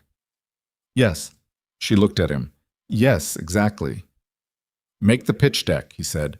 "Separate the thing you care about from the thing you're defending. Otherwise, you're defending your feelings and they can attack that. Defend the numbers and they can't." She was quiet for a moment. Then, "You're very practical." "I fix cars for a living. Everything is diagnostic." "That's the second time you've made that comparison." "It's a good comparison." She almost smiled. She turned back to her desk and opened her laptop, and he went back to the kitchen. And for a while the apartment had the sound of 2 people working in the same space, which was a sound he hadn't realized he'd missed until he heard it. The Monday. She went back to the office. He didn't say anything about it being too soon, because it was probably too soon and she was going anyway, and they both knew it. He did show up at 7 in the morning with coffee from the place she actually liked, not the office swill, and she looked at him in the doorway in her full work armor, dark suit, the silver earrings, everything precise and considered, and she looked so completely herself that something in him settled. "You look formidable," he said. I look like someone who was in the hospital a week ago and is doing an adequate job of not showing it. Also that, but mostly formidable. She took the coffee. I'll be late tonight. I know. You don't have to. Lily has a thing at school until 5. I'll pick her up. We'll come by after. She stopped with the coffee halfway to her mouth. You'll bring Lily here. Unless you'd rather… No. Quickly. No, I'd like that. She paused, and something shifted in her expression, a small crack in the armor that she let him see on purpose. I'd really like that, actually. He kissed her on the cheek, which was something that had developed its own ease somewhere in the past weeks without either of them narrating it. She stood in her doorway for a second after he turned to go, and when he looked back, she was still there, coffee in hand, watching him. Ethan. He stopped. Thank you. For the last 2 weeks. You don't have to thank me for… I want to. I'm not good at it, so let me do it when I'm doing it. A pause. Thank you. He nodded. She went inside. The board situation resolved in her favor, which surprised no one who understood her, which was not as many people as should have. She went back in and made the case and made it without emotion and made it well, and Margaret Holloway retreated to a position of public support that fooled probably no one but was sufficient for the moment. Victoria told him about it on a Tuesday, succinctly, without triumph. She described a victory the way she described everything, factually, and without decoration. What changed was smaller than that and more significant.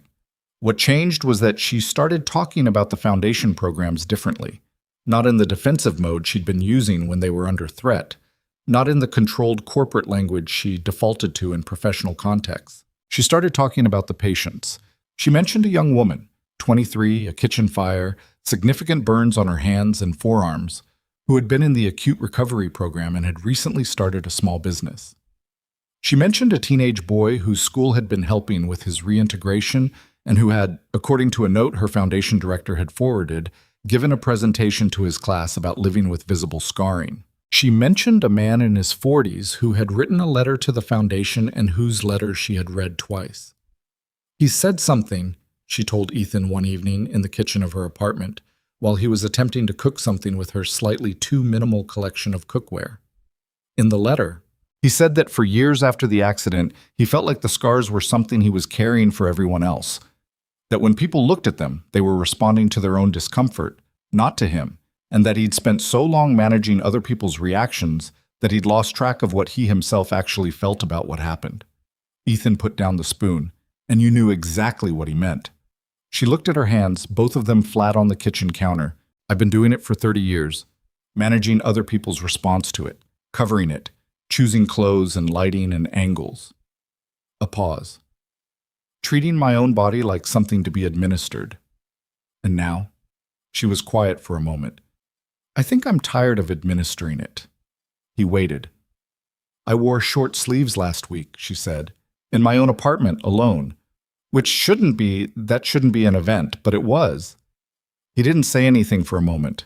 He had learned that there were things she said that didn't need response, that needed the space of being heard and not immediately built upon. How did it feel? He said. Strange, and then ordinary. She looked at him. Mostly ordinary. He nodded. He picked up the spoon. I want to speak at one of the foundation events, she said, not as the executive sponsor, as a survivor. She said the last word with the careful deliberateness of someone who had not previously allowed themselves to use it in the first person. I've been funding these programs for 5 years and I've never once disclosed why. I think… She stopped. I think that's been a form of distance.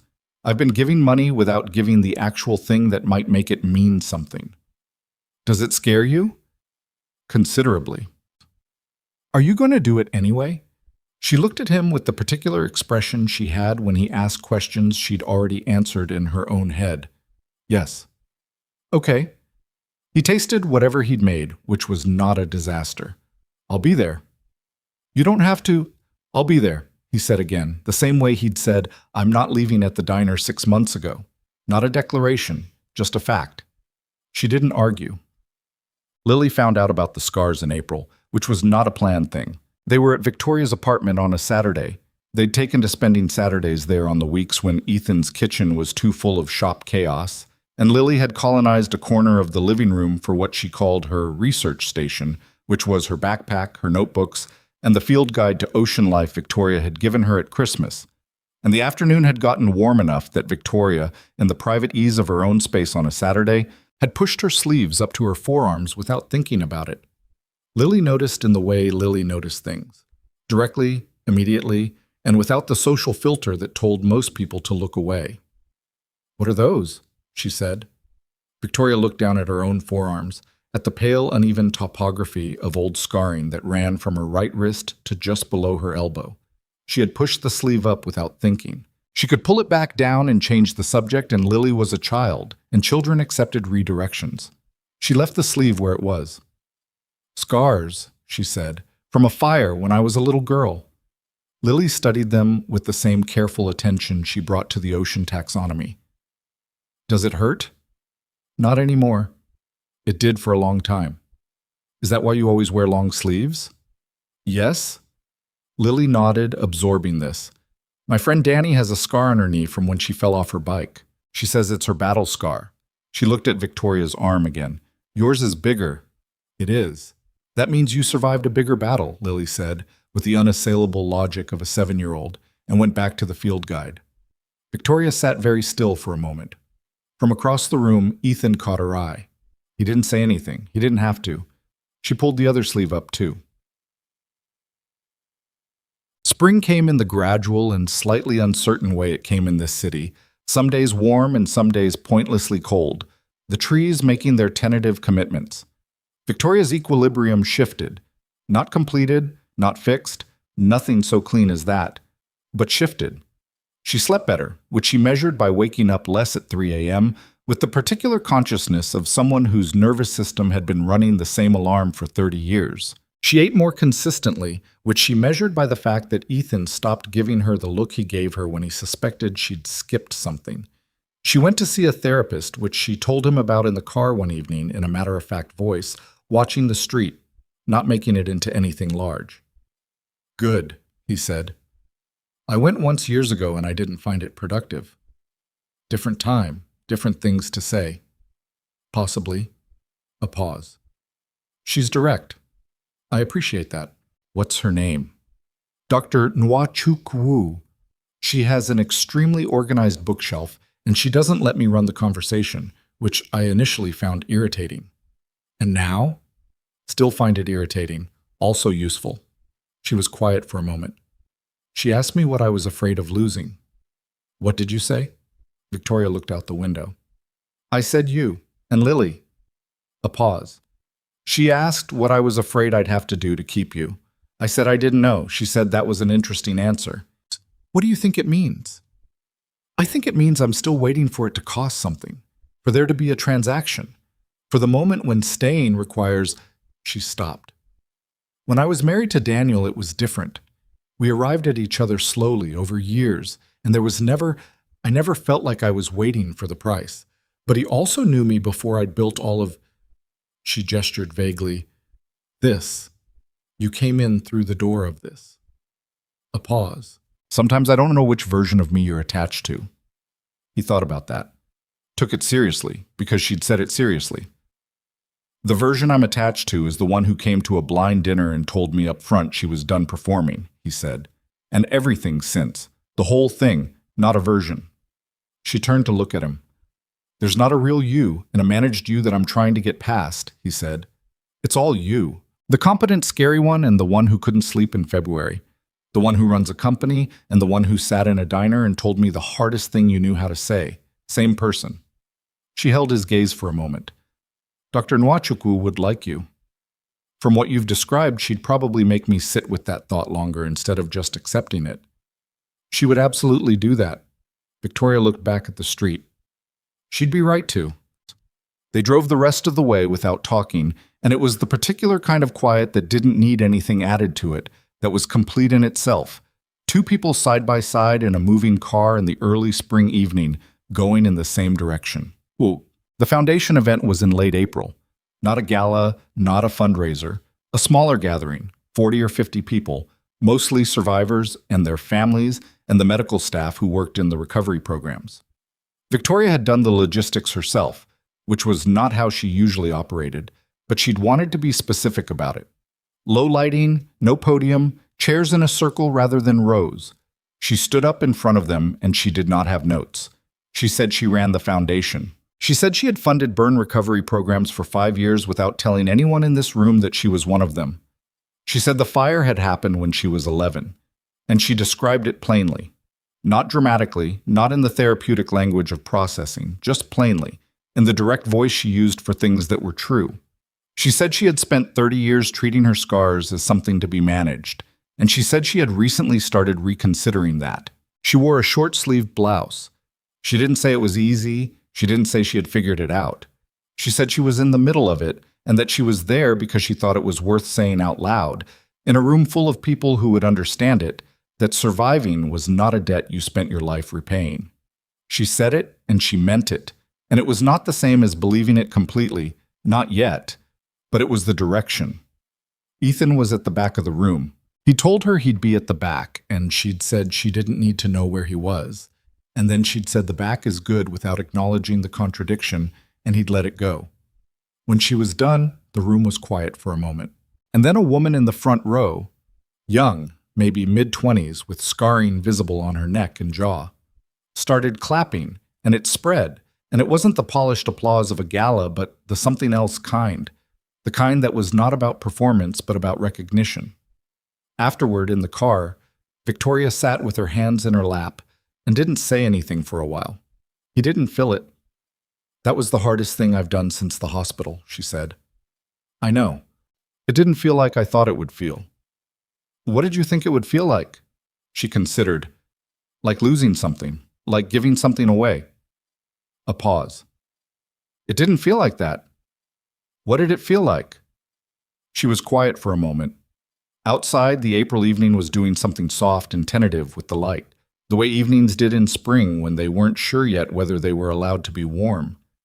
"Like putting something down," she said, "that I'd been carrying for a very long time."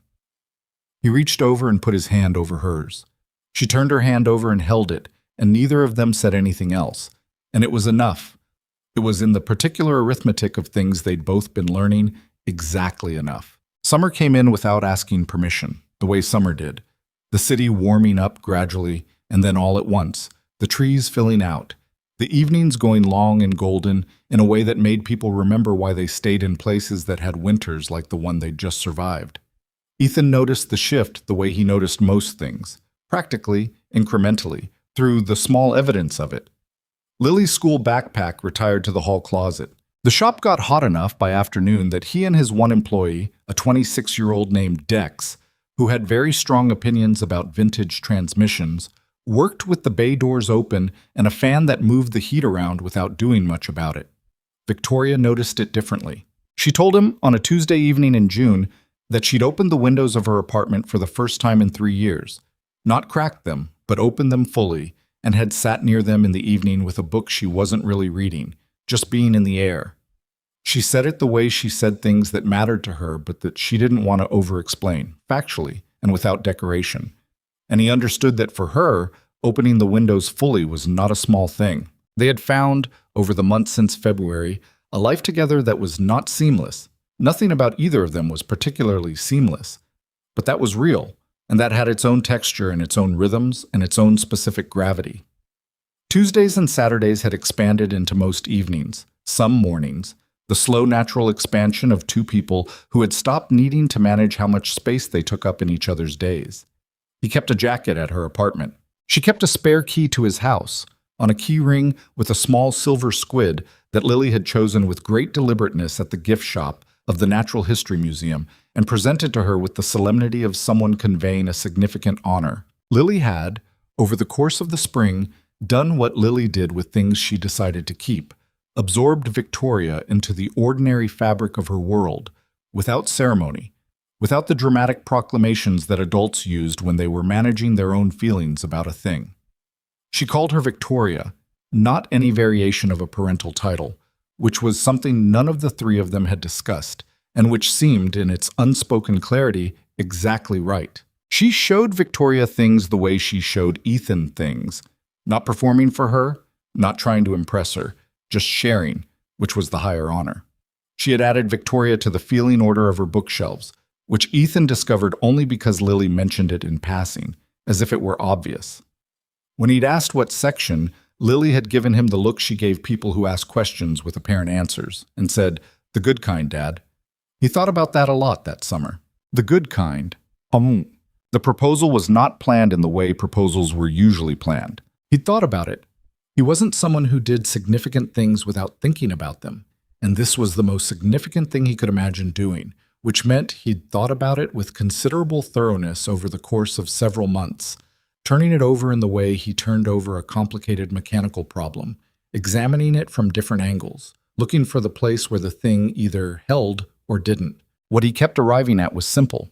He wanted to be married to her, not as a transaction, not as a milestone, but because the idea of what his life looked like without the specific gravity of her in it, without the Tuesday evenings and the particular quality of her attention and the way she read in the morning with her coffee going cold and didn't notice. That idea had become not just undesirable, but actively inconceivable, in the way that only things you'd truly absorbed could become inconceivable. He'd also thought about the practical complication of what other people were going to say about it, because he wasn't naive enough to pretend that wasn't a real thing. 27 years was a number that occupied a specific place in the cultural imagination, a place that came with assumptions and projections and unsolicited opinions from people who had no stake in the actual lives involved. He'd had the conversation with himself, thoroughly and without flattery. And what he'd concluded was what he'd concluded about most things that other people had strong opinions about, that the people living the life were the only ones qualified to evaluate it, and that spending your life managing other people's comfort with your choices was one of the less interesting ways to spend a life. He had not consulted Marcus. Marcus had been right about most things so far, and would probably be right about this too. But some things you did not consult other people about, even good people, because they were yours to decide, and the only voice that needed to matter was your own. He'd bought a ring. Not an extravagant one. Not because he was constrained financially, but because he knew Victoria well enough to know that extravagance in jewelry was the kind of performance she'd find slightly exhausting. A single stone well cut on a band that was clean and not fussy. The jeweler had described it as architectural, and Ethan had thought, yes, that's right. He'd had it in his jacket pocket for 11 days before he found the moment, which was not because he was waiting for something cinematic, but because the right moment had a way of arriving on its own schedule. It arrived on a Saturday evening in early October, which was, without either of them having planned it, almost exactly 1 year from the night they'd sat in the diner and she'd told him about the fire. They were at his house. Lily was in bed. She'd pushed her bedtime as late as it would go and then gone down fast, the way she did when she'd burned through everything. And Ethan and Victoria were in the kitchen, the kind of comfortable kitchen evening they'd built over the past year. Him washing the dishes from dinner, and her at the table with something work-related on her phone that she was no longer actually looking at. He dried his hands. He stood at the counter for a moment. He turned around.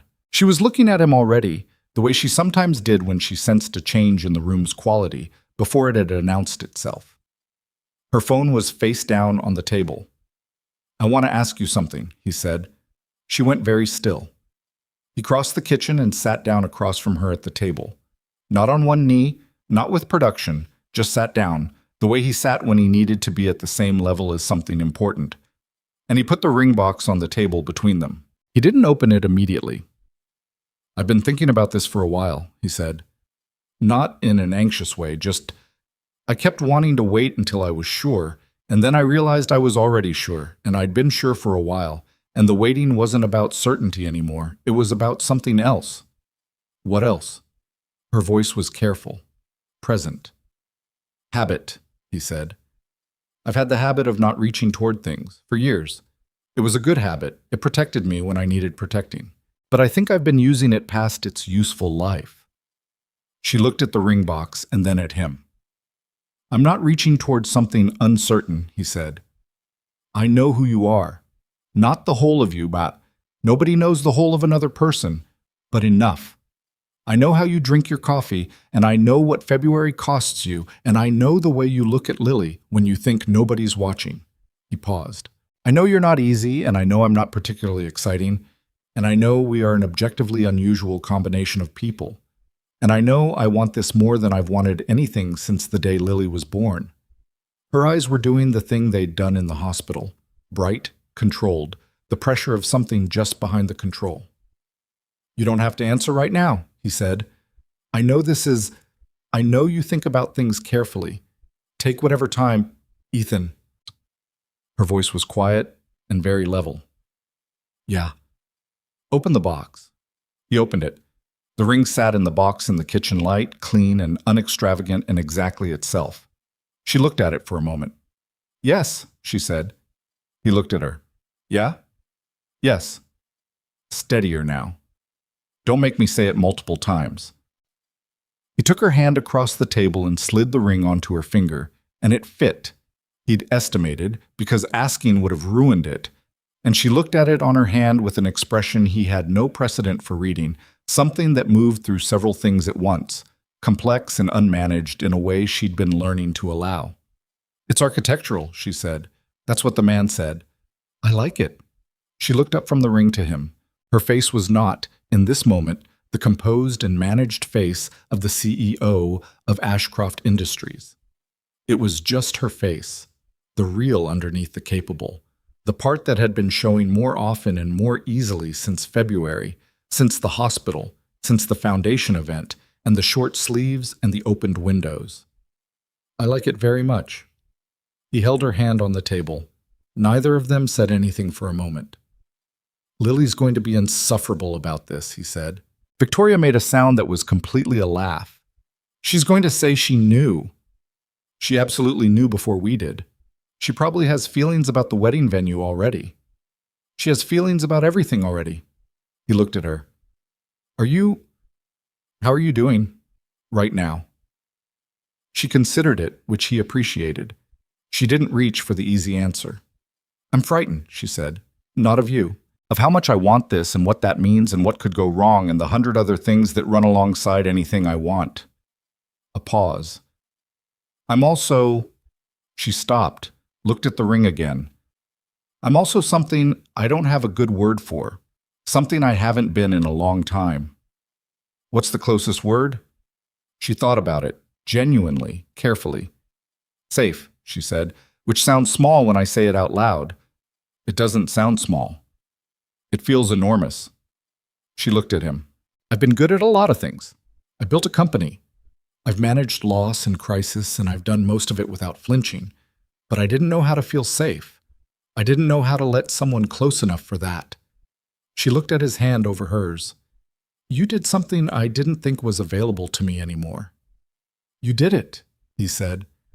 "I just didn't leave." "That was the whole thing," she said. "That was the entire thing. You just didn't leave." It was such a simple statement of what love sometimes actually is that it sat between them in the kitchen quiet, like something real and solid, something you could put your hands on. Not romantic language, not a speech, just the true thing, said plainly. He stayed for that.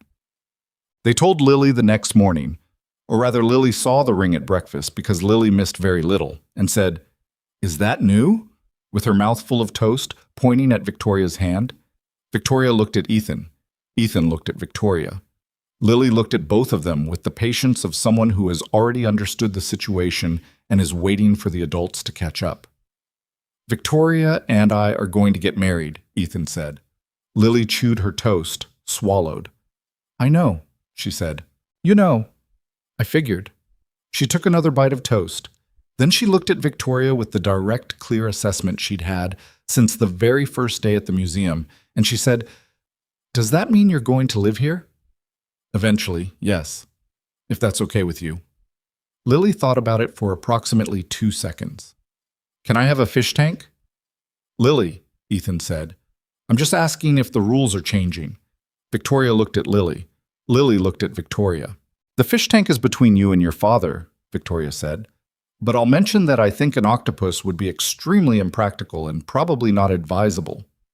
"I wasn't going to ask for an octopus." "I know. I'm just establishing where the line is in case you were thinking about it. Lily's eyes narrowed slightly, not with hostility, but with the specific assessment of a child figuring out how much she'd been read. I was a little thinking about it, she admitted. I know. Victoria said it without gloating. No octopus. A small fish tank. A small fish tank is your father's decision. Lily turned to Ethan. He held up one hand. Absolutely not during this meal. Lily accepted this with the philosophical resignation of someone who knew she had time. She went back to her toast. Then, without looking up, she said, I'm glad that you're getting married. Said it simply, to the table, the way she said important things.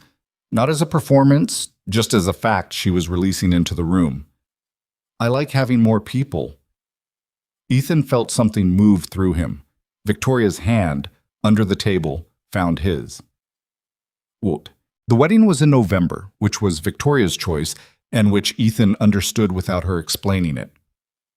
November was not February. It was not the hard month or the anniversary month. It was a neutral month, a month that didn't belong to anything yet, and making it belong to this, to them, was a deliberate act of replacing one association with another. He thought it was one of the more quietly strategic things she'd ever done, which was saying something. They kept it small, not out of embarrassment or concealment.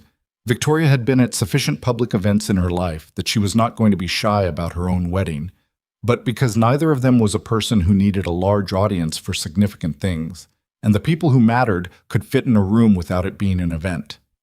Marcus was there, which was right. He stood near the back and cried, which he would later deny with a specificity that indicated he had prepared the denial in advance. Dr. Nwachukwu sent flowers and a note that said, in the therapist's characteristically economic language, "This is good work." Victoria put the note in the drawer of her bedside table, which was where she kept the things she actually meant to keep. The woman from the foundation event, the young one, mid-20s, the scarring on her neck and jaw, had sent a card after the event that Victoria had answered personally, and they had corresponded intermittently since then, a careful and genuine exchange between two people who understood something specific about each other without having to explain it. She was not at the wedding, but Victoria had thought about her that day, which was its own kind of presence. Victoria wore a dress that was not white, a deep burgundy, structured and clean, the kind of thing she'd always worn when she wanted to be exactly herself. And she wore sleeves that stopped at the elbow. The scarring was visible. She had not deliberated over this the way she'd deliberated over everything for 30 years. She had simply chosen the dress and the sleeve length, and that had been the decision. Ethan wore a suit that Lily had helped him choose, which meant it was slightly more interesting than what he'd have chosen on his own. He stood at the front of the room and watched Victoria walk toward him, and felt, as he had increasingly felt over the past year, the particular quiet of a person who is exactly where they're supposed to be, doing the exact thing they're supposed to be doing, not because the universe had arranged it, but because they had made choices, imperfect and sometimes frightened choices, that had led here. Lily was in a blue dress that she had selected entirely herself, and which had a sash that she had tied and retied approximately 7 times that morning before declaring it acceptable. She stood beside her father with the solemnity of someone who understood the weight of an occasion, and when the officiant got to the part about witnesses and support, Lily straightened up slightly, almost unconsciously, like someone accepting a responsibility. The vows were not written by anyone else. They'd each written their own, which Ethan had suggested and which Victoria had agreed to after a moment's consideration, saying only, "I'm better in writing than I am extemporaneously in emotional situations," which was the most Victoria sentence he'd ever heard. He went first.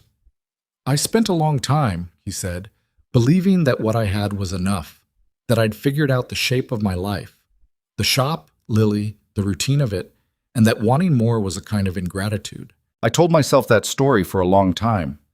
He looked at her. "And then I met you, and I understood that I hadn't figured anything out. I'd just gotten very good at not wanting what I was afraid I couldn't have." He paused. "You're the most honest person I've ever known.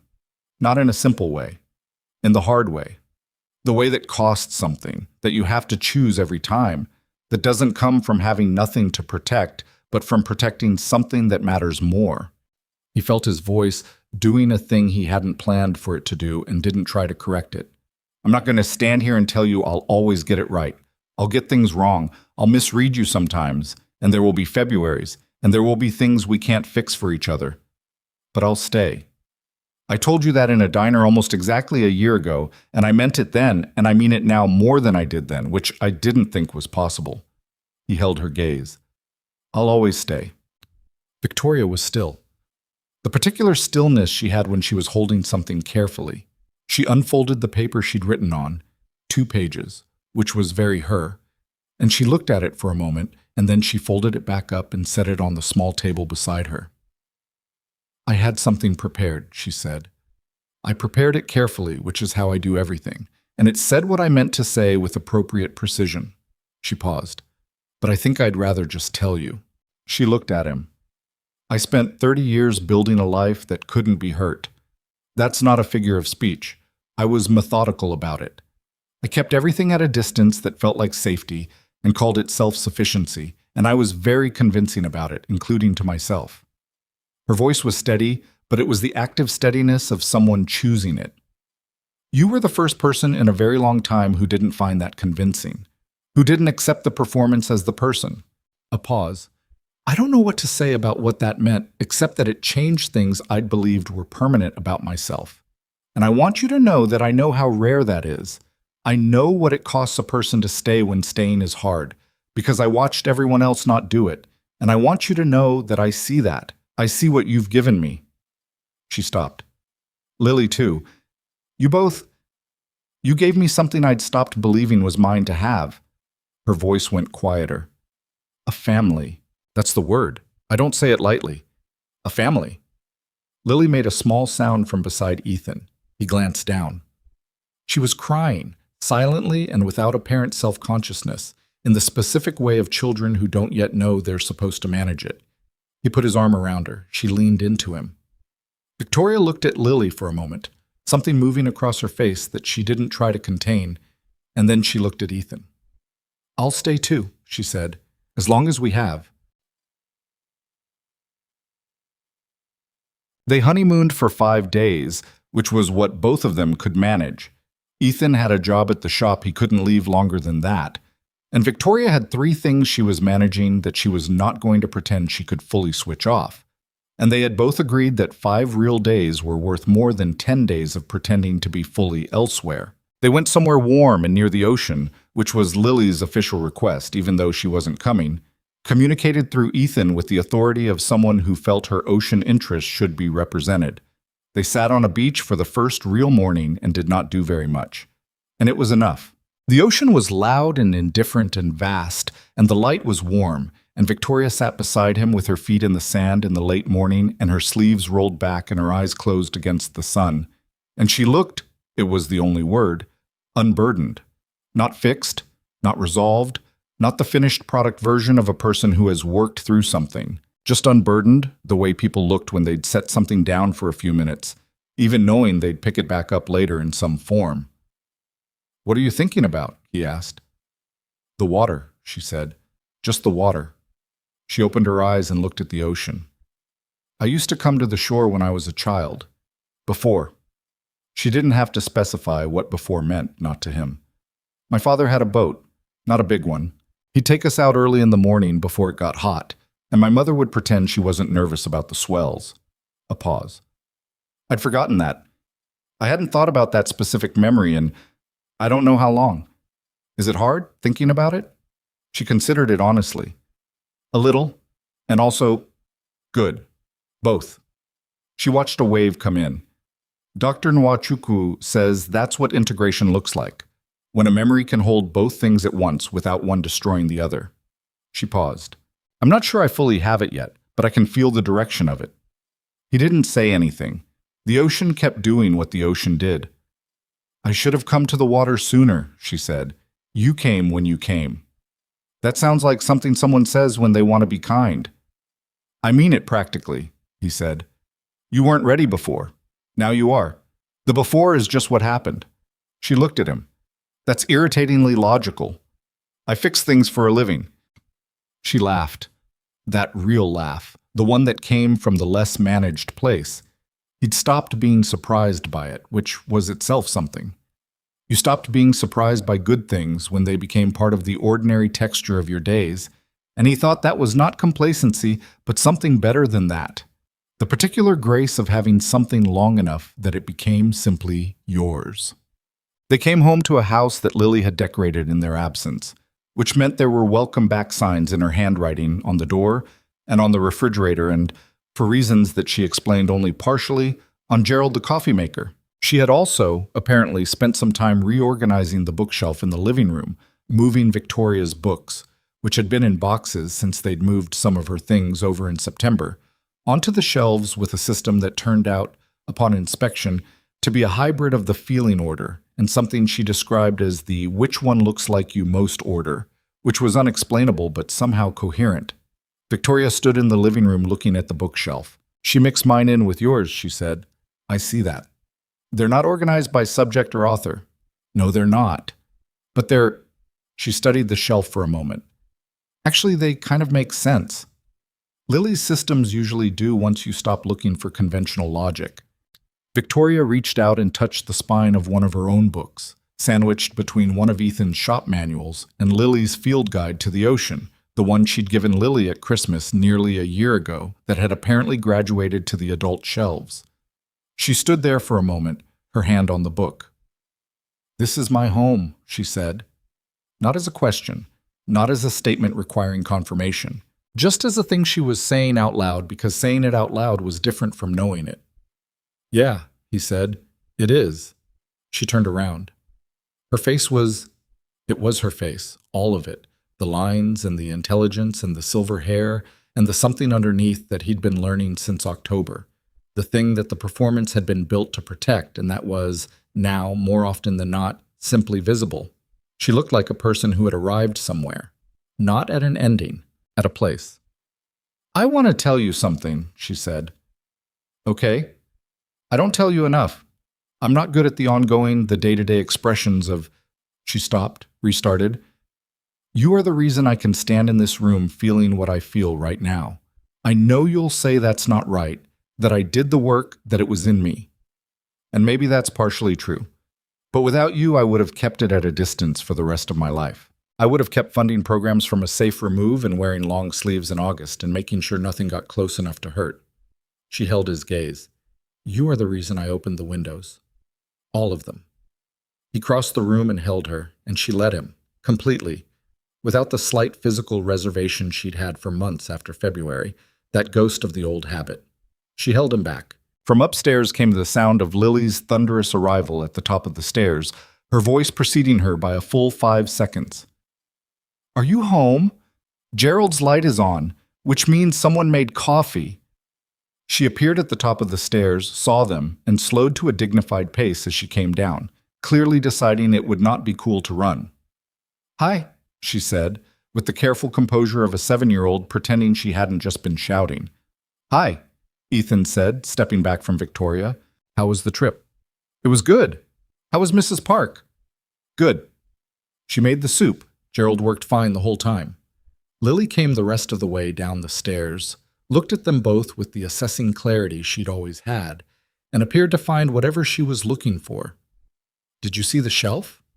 We saw the shelf, Victoria said. I put your books in. She was trying not to sound proud of it, and not succeeding. You had a lot. I did. Some of them are kind of hard-looking. Some of them are. Lily considered this for a moment. I can read them eventually, she said, when I'm older.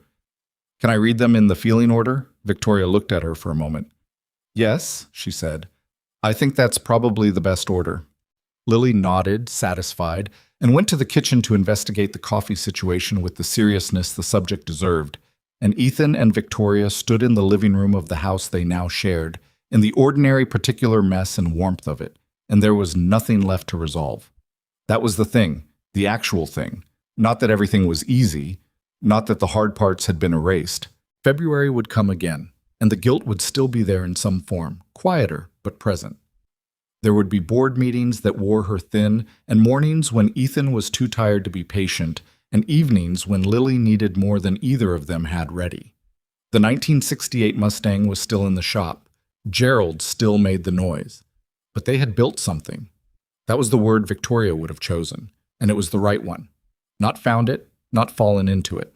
Built it, the way you built things that mattered, slowly, with imperfect materials, by showing up daily with what you had and doing the next necessary thing. There's a version of love that the world tends to celebrate. The dramatic kind, the cinematic kind, the kind that announces itself in grand gestures and arrives with a score. And there is another kind, quieter and less photographable, that consists almost entirely of staying, of choosing, again, to stay.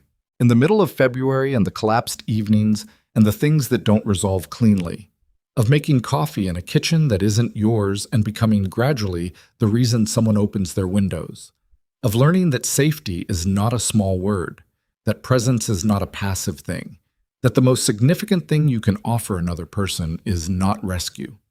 No one can rescue anyone else. That's the flat truth of it, and anyone who tells you otherwise is selling something. But witness, to say, I see you, the whole version, and I'm not going anywhere. Ethan Mercer had not walked into that restaurant a year ago expecting any of this. He'd walked in expecting to have dinner with a stranger and go home. He had not known, at 33, with oil still faintly under his nails and a 7-year-old asleep at home with Mrs. Park, that the particular shape of his life was about to change into something larger than what he'd allowed himself to want. And Victoria Ashcroft had walked in prepared, as she had been prepared for 20 years, to show someone the thing that ended things and watch them go. She had arrived at that dinner already holding the distance, already managing the exit. She had not known how to believe in someone staying, because no one had. And then someone did, and kept doing it, and that was the whole story. Not the age difference, which people had opinions about, as predicted, and which mattered less the more time passed until it mattered about as much as the color of the walls. Not the fire, not the scars, not the long, complicated architecture of who they each were before they arrived at each other. Just that. The staying. The daily, imperfect, non-cinematic decision to stay. Lily called from the kitchen. Victoria, do you want tea or is this a coffee day? Victoria looked at Ethan once, briefly, with the expression he'd been reading for a year now, the one that looked like recalibration but was actually something simpler, arrival. The repeated daily fact of arriving somewhere you meant to be. Tea, she called back. Thank you, Lily. Okay, but the cups are on the high shelf, and I need someone tall.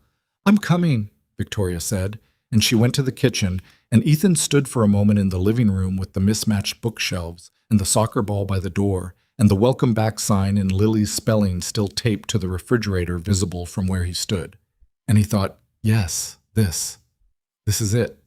Not perfect, not resolved into something frictionless and easy, just real and theirs and ongoing, which was the only kind of thing worth building in the first place.